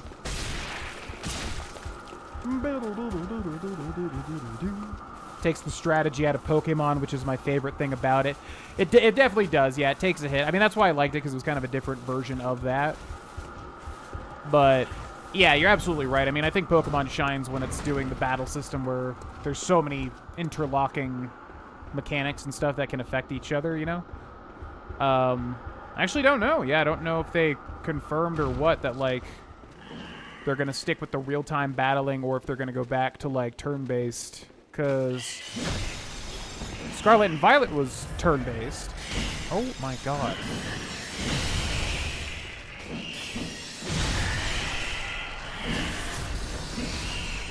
It's just one of these... Oh, my God. It's just one of these things where you can't get an attack off. Okay, okay. Thank you. All right. Is this literally a dead end? My God. Okay, let's do this. Nope, nope, nope, nope. That almost killed me.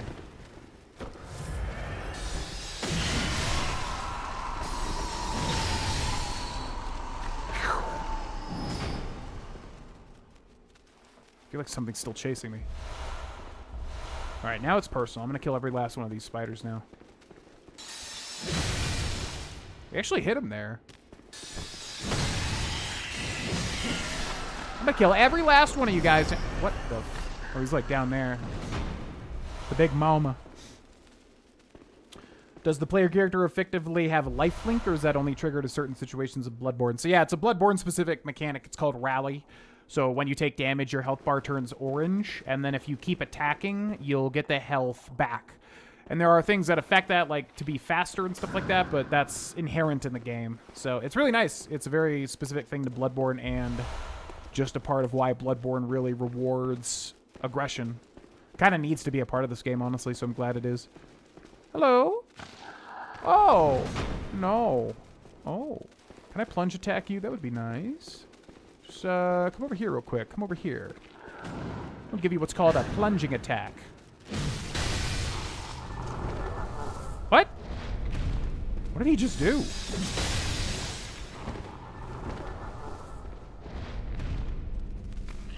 Oh my God!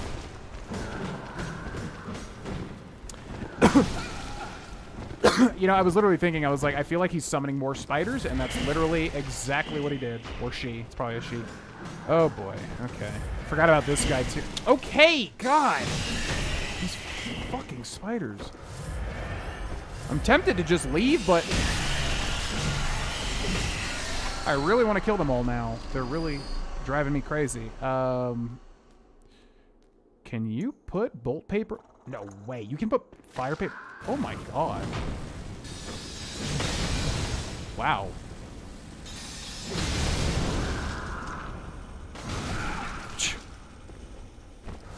Yeah! You act...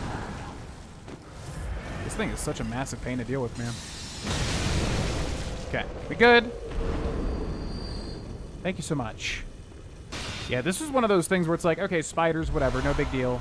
Oh, that's an important item there. Spiders, whatever, no big deal, but then you forget just, like, this particular room is so dangerous. They just, like, they won't stop attack. It's one of those things where, like, if you can commit to attacks and really destroy them, but, like, you just get interrupted every 3 seconds. And they will destroy you. But we got it. Okay. Now, this guy coming up is also incredibly strong. So, let's see what happens. Should go for bolt paper, too, I think.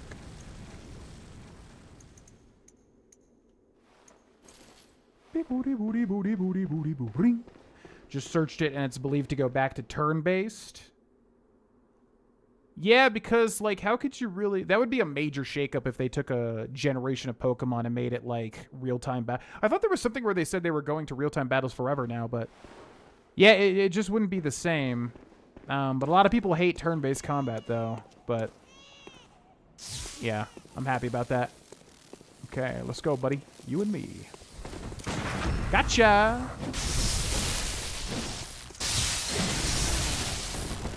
Okay. He's got the Rosamarius thing. We gotta be careful.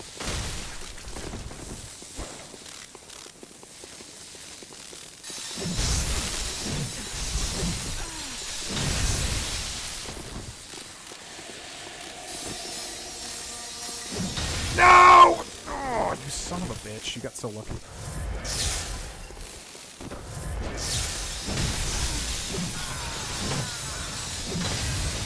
Whew. Yeah, this guy here, he had the Rosamarius, which is like a flamethrower basically, but it does like holy mist. I don't know what it is. So he was starting to get me there because he has like massive damage on that thing. Alrighty, into the next section. A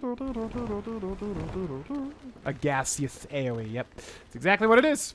Because there's the flame sprayer, which does that just as a flamethrower, basically, but then there's that, which I think scales off your arcane or something.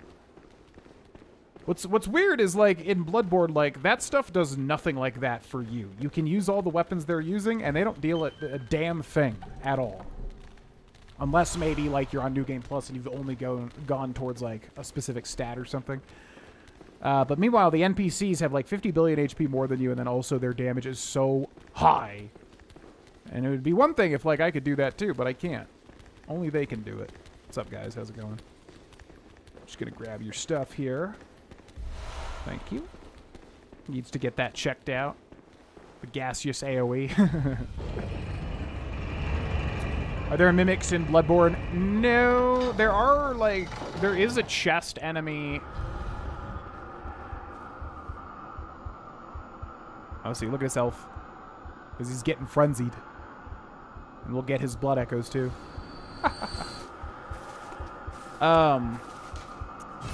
There is an enemy that's, like, basically a bunch of skulls in a chest, but it doesn't have the mechanics of a mimic. It just kind of always attacks you.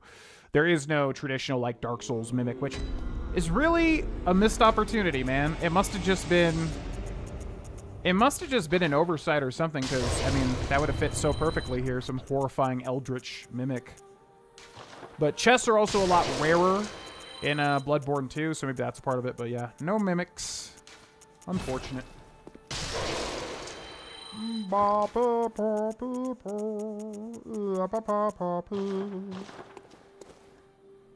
Okay, so we still need a blood rock. What's up? Welcome. What is it? Very well. Okay, we're gonna go for the Evelyn, ideally, so one more blood tinge level. Farewell, good. Bye. And we can do that. Let's go to Murgo's Loft, base.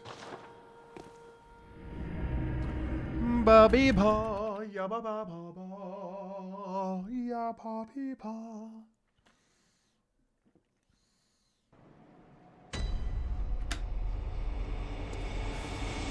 Alright, so this elevator shaft right here has like two gigantic elevators. This is one of them,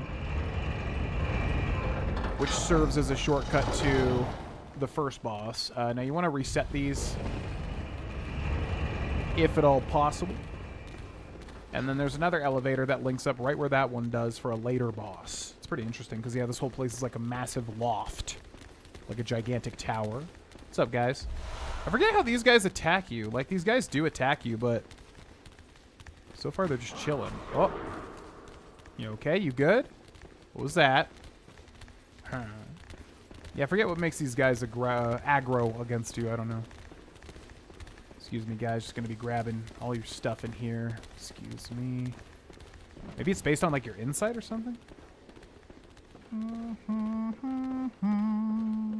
Yoink. The blue elixir. Who are those little guys? I don't know. Lore-wise, I have no idea. The guy that we're going to fight next is like this crazy researcher guy, and he puts on a head cage. It's like it's a real-life thing. It's called a Faraday cage, right? Where you, like, block your head or whatever. You get in a thing that can't be affected by, like, electromagnetism or whatever the hell. Anyways, he wears that, so I don't know if it's a thing where, like... Ow! I don't know if it's a thing where, like, he's putting these, like, head things on people. Hey. No. Oh, God. Okay, hold on. Okay, alright. Hold on. Alright, buddy, you're freaking me out. This little piece of shit is literally throwing everything out the window right now. Hey, you stay up there.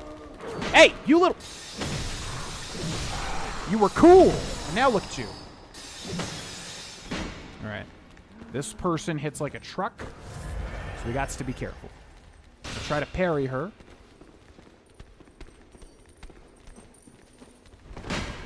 Oh yeah, she does the cleave attack. Oh, that's interesting. Alright, come on, hit me. Hit me! Hit me! Oh my god! That moment when you're playing a Soulsborne game where you just cannot do the things you want to do. Alright, let's go. You and me. Come on. Let's go. I'm not afraid.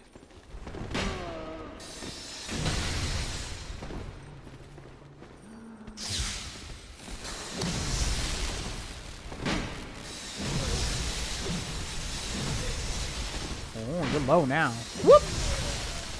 Yeah, this person's terrifying. They hit so freaking hard. Okay.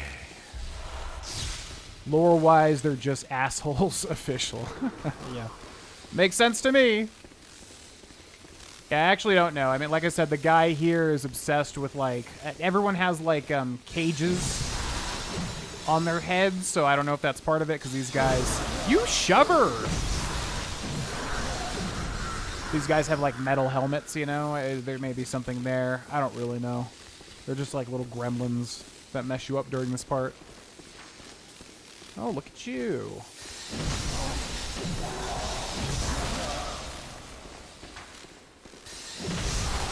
I'm definitely really overdue for, like, doing another lore. No! Lore video watch through, you know?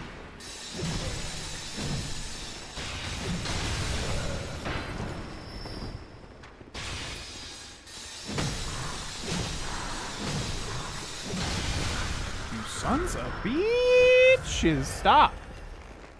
Nice shot.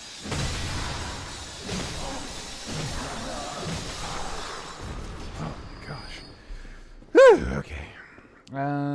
So it's been so long since I've actually explored these places. I'm so familiar with just running through them. There's a hidden item over here. Lead elixir, which I've never had to use like one time in this entire game ever, I don't think. And we've got an elevator here. Let's go up. What's up, Danka Wanka? Welcome in, Danka Wanka. We are using the Whirligig Saw. It is a famous weapon in Bloodborne. It is so fun. I gave this whole spiel before, but if you don't know, in Bloodborne, there's far fewer weapons, but that's because every weapon is a trick weapon, which I love so much. It's so fun. So, like, every weapon basically has a trick mode. Depends entirely on the weapon. Some are completely different than others. This one particularly... So normally it's like a mace, and then it's got the whirligig part on the back. Pretty boring because you just bash things with a mace, whatever. But that does allow you to shoot your pistol to parry. And then when you press the trick mode by L1, it becomes a gigantic whirligig serrated chainsaw, basically. So everything has like chainsaw effects. Not only that, there's also transform attack. So when you're in the middle of attacking, you can then press L1 to transform the weapon and go back into the other mode, which a lot of new players don't do because it's tricky. You know, it's like an advanced technique. But I love this one in particular because when you're attacking, you transform it into the mace. It'll literally take the chainsaw part and slam into them with it if you look closely. So we attack, transform, and you like rip it apart and then slam it. So that's what's really cool about Bloodborne is the trick. I would love to see that expanded upon in either Bloodborne 2 or, you know, another FromSoft game that does that. That'd be so cool, man. I love that mechanic. But yeah, this weapon's infamous because it's, I would say this weapon is famous because not only is it extremely good, it scales extremely well with strength, but then also it's got all sorts of stuff. Like you can hold L2 to literally just go, which is just so fun. But it goes off of your stamina, so you can't do it infinitely. There is a whirly-gig, yeah, sort of like reference, I guess. I've never used it. Okay, all right. Thank you so much. Thank you.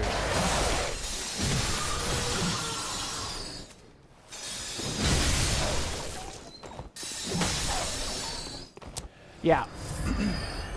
When you get to the Volcano Manor, I think you go upstairs and there's like an invasion and a guy has like a very similar weapon. It looks similar, but it looks still different.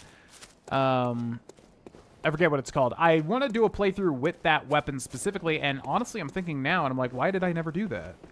That's totally up my alley. I feel like there's some reason. Like, I feel like it's really hard to stat it or something, but yeah, there's basically a weapon extremely like this in Elden Ring.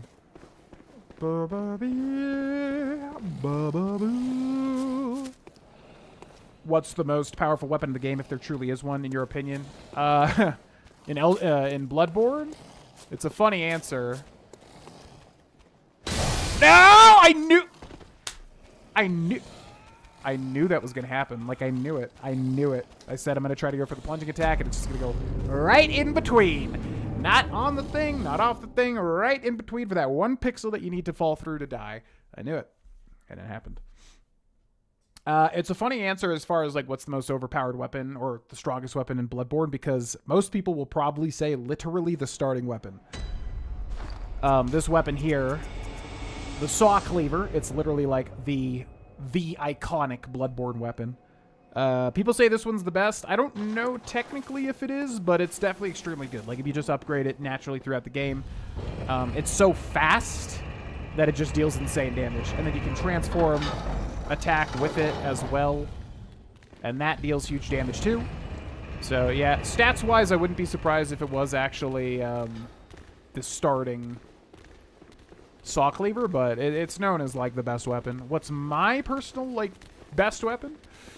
Probably Ludwig's Holy Blade, yeah, which we were using earlier. This one here, it's basically a one-handed sword that transforms into a greatsword. In my opinion, that's probably the best. It's got the one-handed greatsword moveset, which everybody knows in Dark Souls is like, you know, the moveset, just because it's so versatile. Yeah, I would say that over the Saw Cleaver, honestly.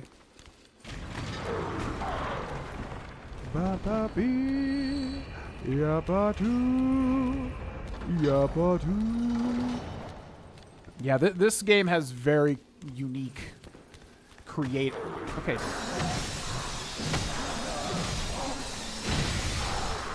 This weapon has, this game has extremely unique and creative weapons. I love it. And it's very flavorful, too. It's very much like what a hunter in this scenario would use, you know? No. Oh my god! Will you just chill? God. The absolute carnival of nonsense. I'm going to time this attack exactly for when he's landing on this elevator that I, as an AI, would have no idea about whatsoever at all, but it's still going to happen.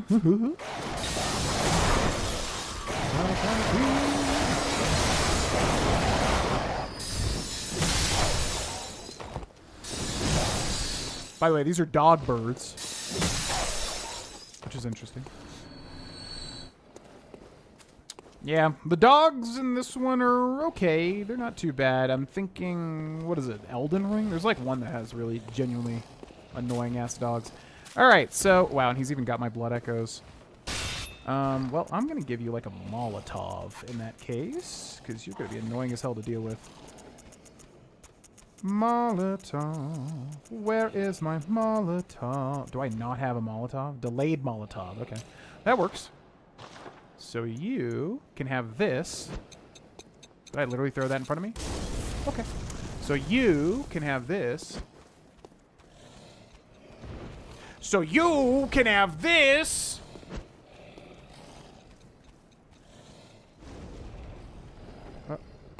How?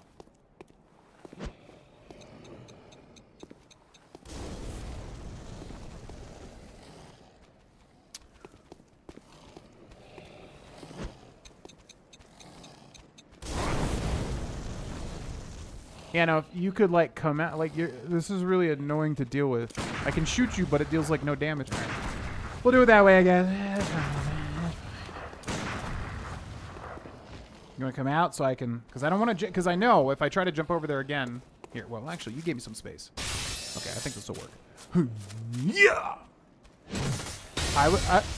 If that happened again, I was about to lose my damn mind. So how do I... I mean, like, what? Do we have another, like... I have an oil urn, but that's not going to do it. Is there seriously no way to, like, kill this guy without... Alright!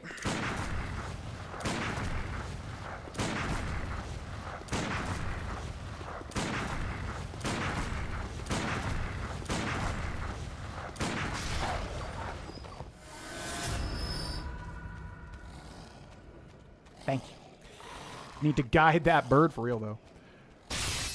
So every weapon has basically 2 modes. Yeah, pretty much. Like, if we take a look here, saw cleaver, so basically super short range cleaver, very fast, but then turns into a much longer range slammy type weapon. Saw spear turns basically the same thing, bigger range, but then turns into a spear.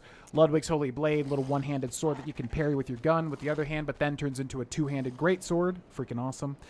Rider Palash, which I don't really understand. It's like a rapier, but then it turns into a rapier with a gun. And to me, I'm like, okay, but I mean, I could just use the rapier and a gun. So there must be something with this that I don't understand. Rifle spear. It's a spear that has a gun. I think you can fire with it. Boom hammer is super cool. It's a weapon that, like, when you do the alternate mode, it'll empower the next attack to be a big flame attack. Whirligig Saw, Big Saw versus Mace. Tonitrus is the same thing as Boom Hammer, kind of. You empower it, and then for a short while, it gets a free electric buff to it, but then it goes away extremely quickly. But there's there's really cool weapons. Like, that's just the surface, honestly. Okay. I need to, so this is always a massive pain. I'm going to try to just... I don't even need this. Oh, wait, actually, yeah, that item's really good, I think. I'll take that. Thank you. There is a run jump, yep. But for this one right here, I think you might just want to roll it, which is what I was trying to figure out. Hello, guys.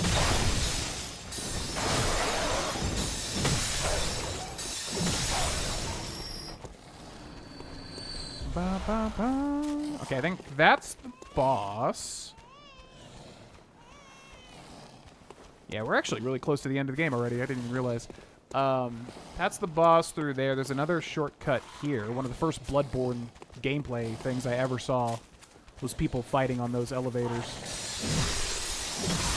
What sort of experiments have they done? Crow dogs? Oh, God. What's next?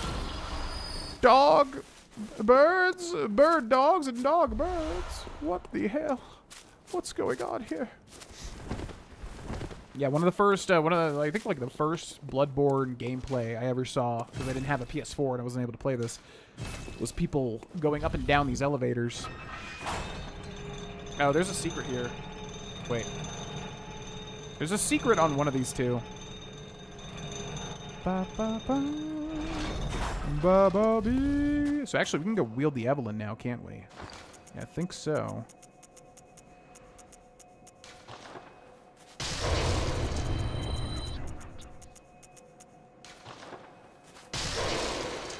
Okay, so we have that shortcut unlocked, so let's go back.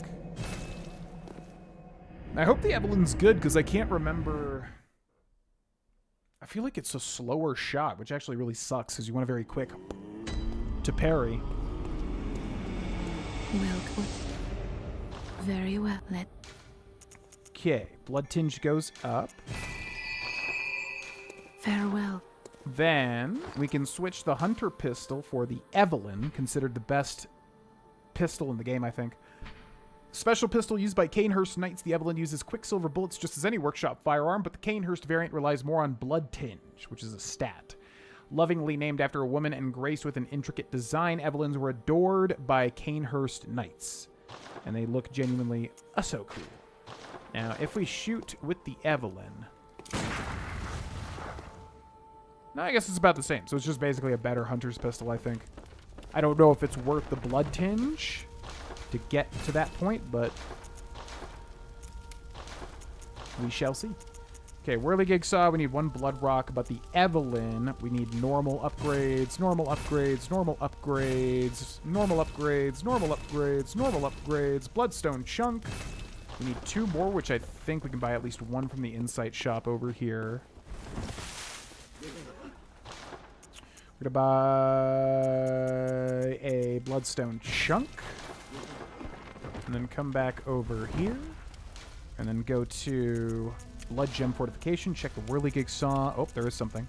The Tempering Damp Blood Gem is going to be an upgrade there. We're looking for the blue numbers. Looking for the blue numbers. Oh. Tempering Blood Gemstone number 3. Okay. Let's go over here. Looking for the blue numbers. Look for those blue numbers. Nope. And then we're going to go to the Evelyn.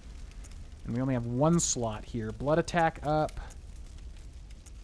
Blood tinge scaling. Ooh. HP continues to recover. That's actually kind of nice just to have on this. Yeah, because we don't really care about the damage of the gun. It's more to parry. So I think we will put that on. And I also want to change how I look. So let's switch over to... Ooh, what about the knight set?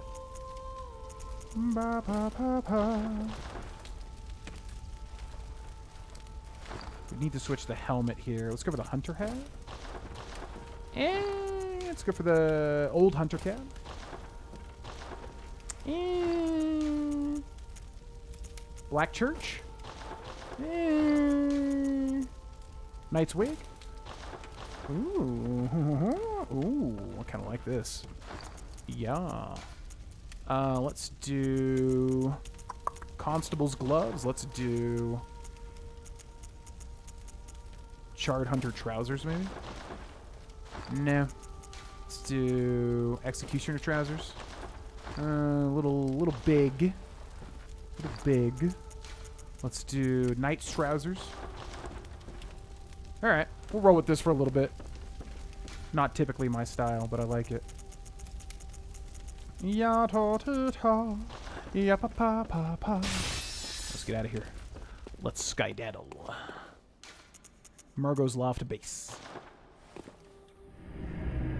These games always, for some reason, remind me of this military simulator game I got as a kid where it had no saves, and unless you used actual military squad tactics, you would just get one shot from 200 yards away. Wait, are you talking about SOCOM? I bet you're talking about SOCOM. I had a very similar experience as a kid. Like, my friend had it on PS2, and I was like, yeah, I thought it was going to be like a first-person shooter or whatever. And I was just like, what the hell? How do you even play? I could not play it. Like, I was so confused by everything because you have to put, like, squad commands. It's very, very tactical. I had a very similar experience with, like, Ghost. Was it Tom Clancy's Ghost of War? What was it called?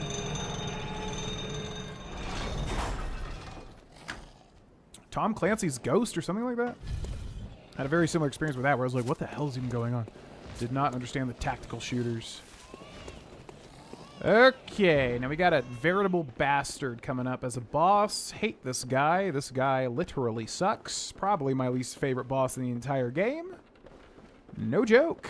I hate this guy. Oh, does it just start here? I think it just starts here. So I want to read and see if there's any tips I'm missing. Wait, where does this start? Well, I guess we should read it now regardless. Yeah, Ghost Recon. Yep. Operation Flashpoint Dragon Rising. Okay, never mind. Never heard of it. You know what I want to play is Spec Ops: The Line. Apparently, that game has an insane story, which I have not been spoiled on. I know a vague thing about it, but yeah, there's an old game called Spec Ops: The Line, and that game is infamous for like being, or famous for being like a really good story, but kind of like a hidden gem type game, not as popular. Kind of like Titanfall 2, I guess. But I really want to play that because apparently the story is like crazy. Okay. So. Let's look this guy up and see if there's anything I'm missing about him.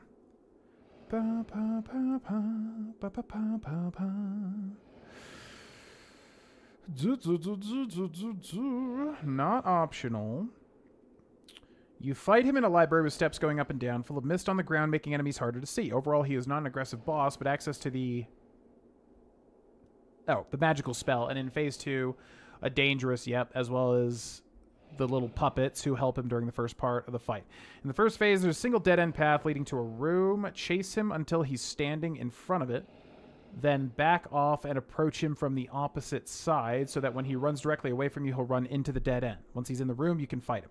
He will teleport away once he reaches 50% HP. Head up the stairs, past a few of the crossbow mannequins. You will arrive in another library. This one's more complicated. He can escape most dead ends by walking through mirrors. Wait, if you have enough insight and you can't follow him through? You can follow him through if you have insight? Man, I never knew that. What the hell? To corner him, chase him through the upstairs mirror, at which point he'll end up standing in a small room opposite the chamber where you'll eventually fight him. Don't approach him directly. Instead, head down the stairs and to the side, and you'll find a hole above the room he's in. Drop from that hole and land behind him, and he'll run into a chamber and lock the door. Head back upstairs, and you'll find another drop in the chamber where you can engage him in the final fight. When you engage the boss for the second time, he will be much more aggressive, using the magic, fists, very weak attacks, and a call beyond, which is very difficult to dodge and can easily one-shot even high-health hunters. While you can dodge it by dashing forward through the second wave of missiles, the best strategy is to never let him cast it at all. Stay close to him as possible, and he'll only use his fists and that, which you can dodge just by strafing without ever needing to dodge. If you get too far away and he does manage to start the spell, shoot him immediately. If you catch him early enough in the animation, it'll stagger him out of the cast. Backstabs can be performed while he's using Augur of Abritus if you have a fast enough weapon, which our weapon is really slow. If you have High Arcane, using Beast Roar can be effective. Attack until your stamina is almost depleted, then use Beast Roar to knock him down. This gives you time to heal or regain stamina. Right. So the main tip there is that I didn't realize that if you stay close to him the whole time, he'll never use a Call Beyond, because that is the only thing that makes this guy a giant pain in the ass. Well, he's a giant pain in the ass regardless, but I didn't realize if you stay close to him, he'll never use it. So that's huge. All right, excuse me.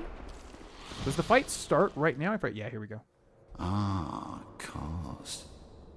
Or some say cosm. Do you hear our prayers? No, we shall not abandon the dream. No one can catch us. No one can stop us now.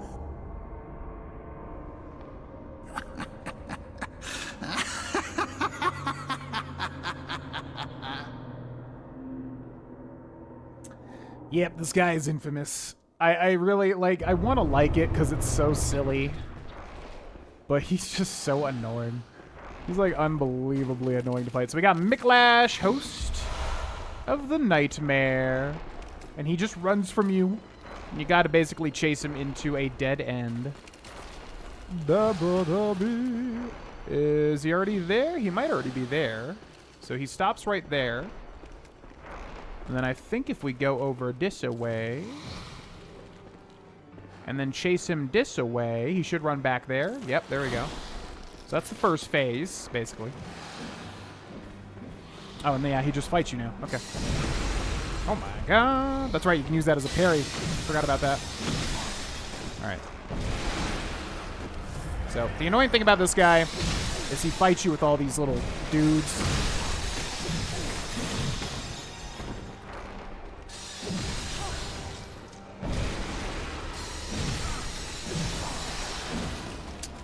Greyjoy, did you just sneeze onto me, dude?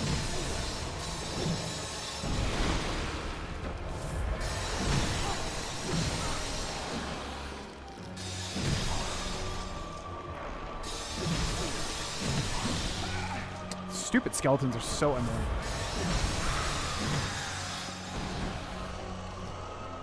He's done! We did it! Yay! Oh, majestic! A hunter is a hunter, even in a dream. But alas, not too fast.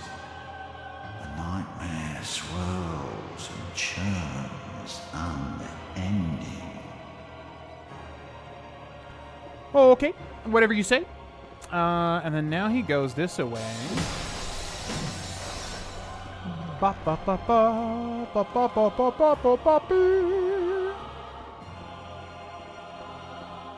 Very cool music, though. Give a size! Oh, of course. Or some say cause. Yeah, we know, dude. We know. We know. Do you hear our prayers?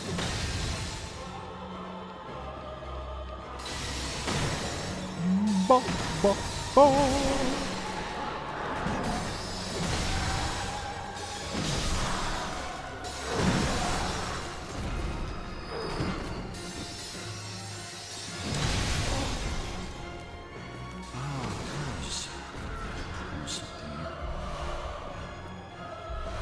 What's so annoying is, like, you have to, like, spam through his dialogue when you're trying to pick something up during this part of the game. Oh my god! Jesus, forgot about that thing. Thank you. Oh, of course. Well, some say Cosmo. Hunter, Hunter. Such a great show. Ba-ba, ya, ba-ba-ba. I love Hunter, Hunter. Man, if only we could imbue ourselves with the Bungie gum, the properties of both Bungie and also gum. We'd be so strong. Of course. Yeah, I know. Shut up. Okay, there's also... It's weird, too, because there's items during this part that you want to find. Da, da, da, da, da. So we got to chase him into that room we just passed there. I didn't realize you could jump into the mirrors if you had insight. That's crazy. That's so cool. Yada. So iron door key there is important.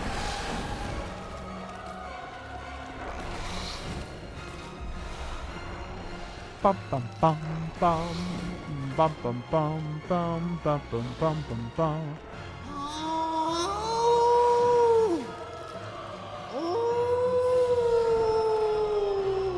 Uh-huh. Okay, where you at, brother? Where you at, my guy? So we gotta chase him up here, right? It said chase him upstairs, specifically. He's gonna jump through the mirror. That's so cool, you can jump through the mirror. Okay.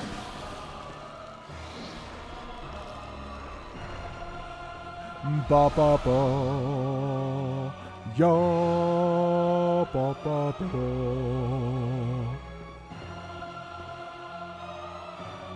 And the question is, where did he go? Ba ba ba. Did for the vacuous run. Grant us eyes. Grant us eyes. I don't think that I will. Dun, dun. Where are you? Little freak. Dun, dun, dun, dun, dun. There he is. So, fun fact, you can throw some poison knives at him from up here, and you'll just poison him and kill him. Honestly, if this wasn't like a guide, I would just do it, because this guy is so annoying. But yeah, you can just straight up slowly poison him to death. I think we drop down here, right? And then he goes straight ahead. Yeah, and then he locks himself into the room. Ba ba ba ba ba ba ba ba. Ba ba ba ba ba. Yeah. I wonder if I'll just do this guide in post, because I mean it doesn't. You don't really need to fight him normally. It's more just like how to actually kill him. Ah, of course. Some say cousin. That's right, huh? Yeah, I might just do this one in post. We'll see. Shut Shut up! Oh my god. Okay, so he should be down here. I believe he's in this room right here, right? So, we just gotta stay close to him, basically.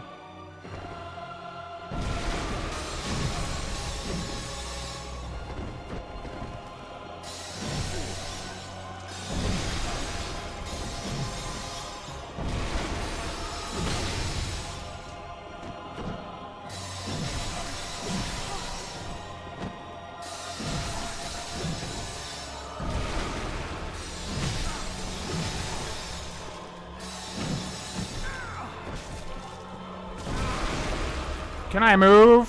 That, oh my actual god. He always just finds a way, man, every time. Just in the corner, cannot move, and just fuck two of those back to back. Just insanity. Just it's like he needs me to be there for that to happen. I just happen to be there, and he does the thing. Micolash does the thing. All right, well, at least we can guide it now. Normally. What an annoying little bitch.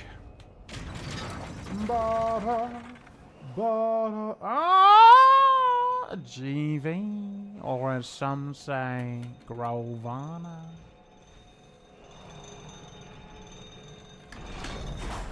His games never miss. They don't. Yeah. Night Rain, not really my thing because it's multiplayer like Souls, but outside of that, yeah, Demon Souls. I've only played the remake, but it's awesome. Very simple compared to everything else, but awesome. Dark Souls, amazing. Has some flaws near the end, but amazing. Obviously shook up the entire video game industry. Dark Souls 2, not really him doing it. At least not the director. Bloodborne, top tier. Dark Souls 3, top tier. Sekiro, top tier. Elden Ring, top tier. I mean, yeah. Even just currently, he's on such a string of amazing games. All right, let's guide Micolash, host of the Nightmare. Ladies and gents, I will be back after this guide. Baba, Baba. 1, 2, 3, exit. Hey, it's me, GV, and welcome to another Bloodborne guide, ladies and gentlemen, showing you my build here. Whirligig Saw +9. Very strong weapon, but for this particular boss fight, not like hugely powerful. And then also level 71. And there's our stats there. This is the infamous Odysseus! This is the infamous Micolash, host of the Nightmare. This guy is so annoying. He's literally meant to be annoying.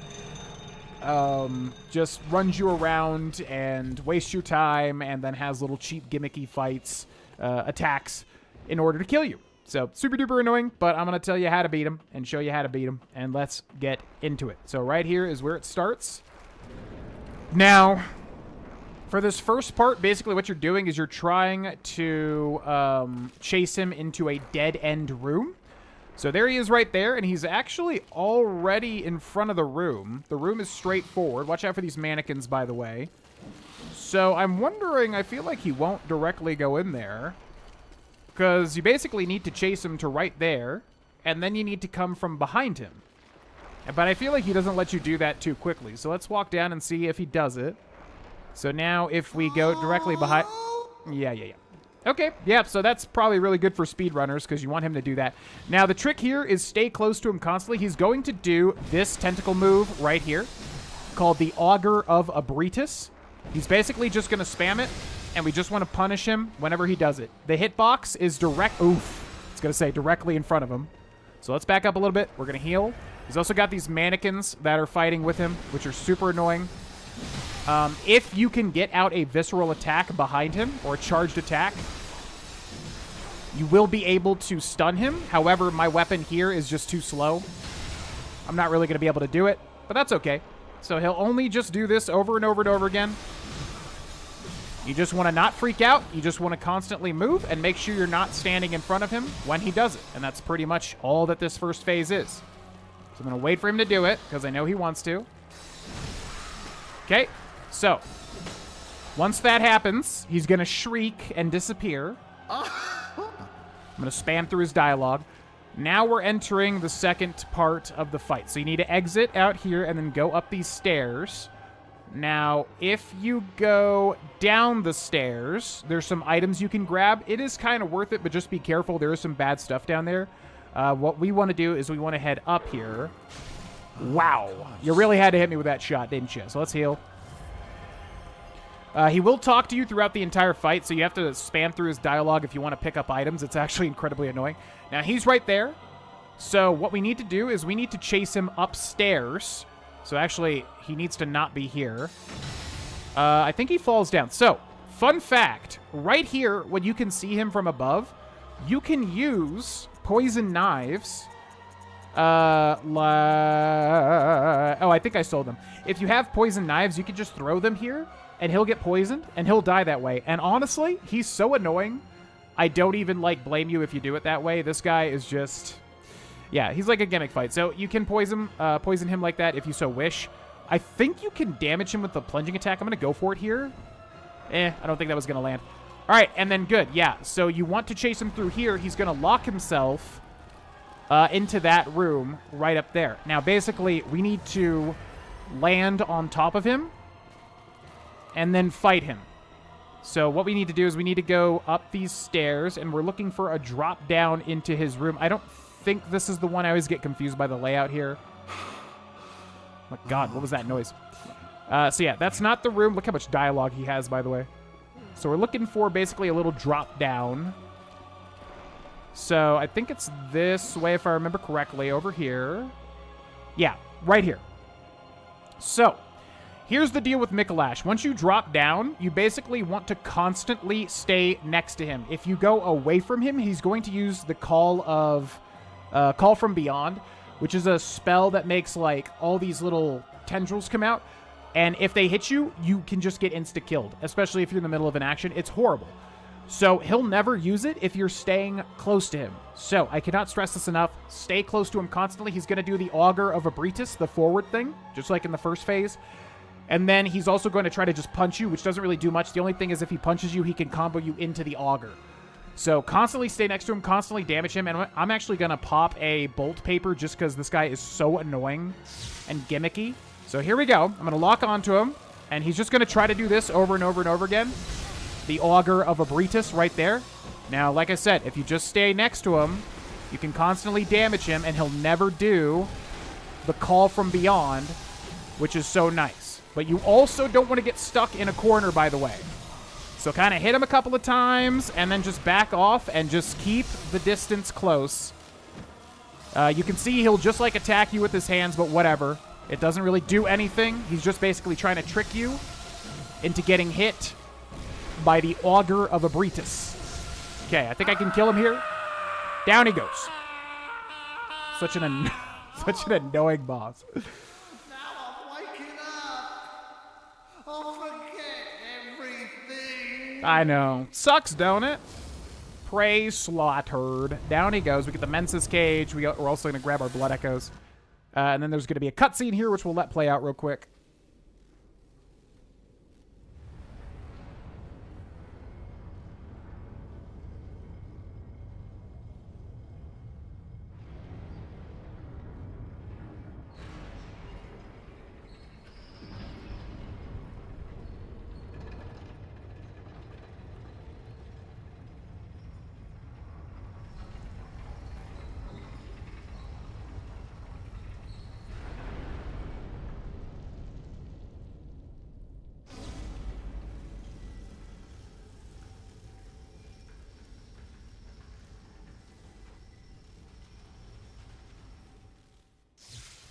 Okay, so once again, first phase, you're basically just chasing him to where he's facing the, one-off room.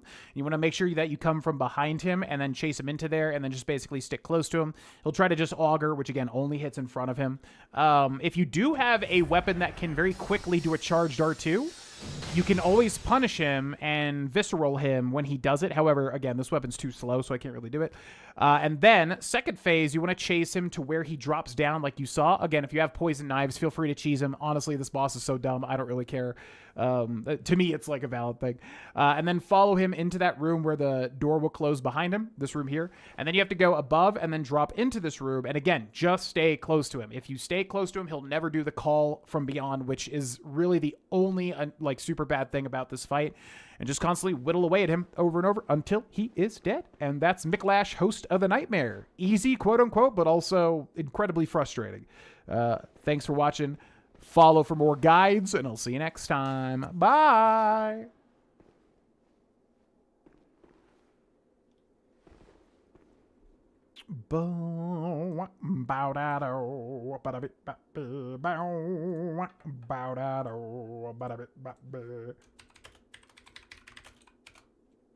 Okay.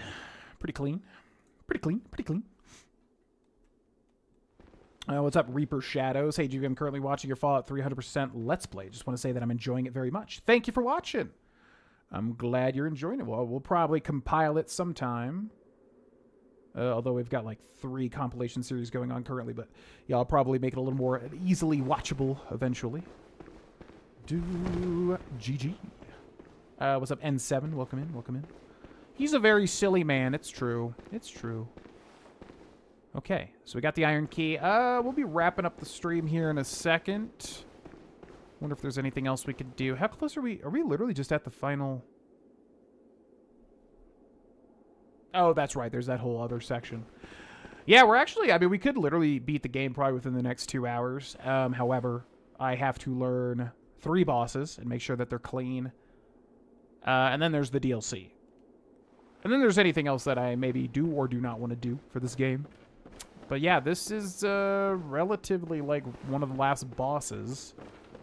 There's really only like one more area after this, and it's pretty small, if I remember correctly. Fun fact. Okay, this bridge came up in the cutscene, right?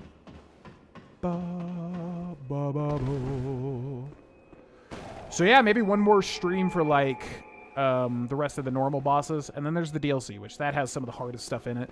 So those would be probably the most valuable guides, honestly. So I would like to do it. However, Pocopia's coming out. There's also Knights of the Old Republic 2. There's also Resident Evil 9 Requiem. It's a little hard to stick to a schedule currently, but there's a lot of things that I really do want to play. So I'm not sure. I'm not sure. I do want to finish this, though. That's kind of the main project at the moment. Bo, ba ba boo, bo, ba ba boo.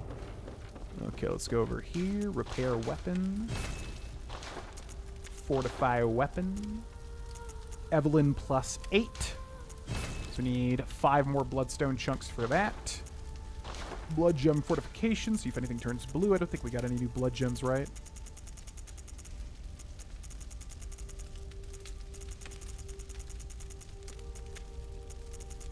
Nope. Evelyn. I don't think there's anything here either. And we can level up.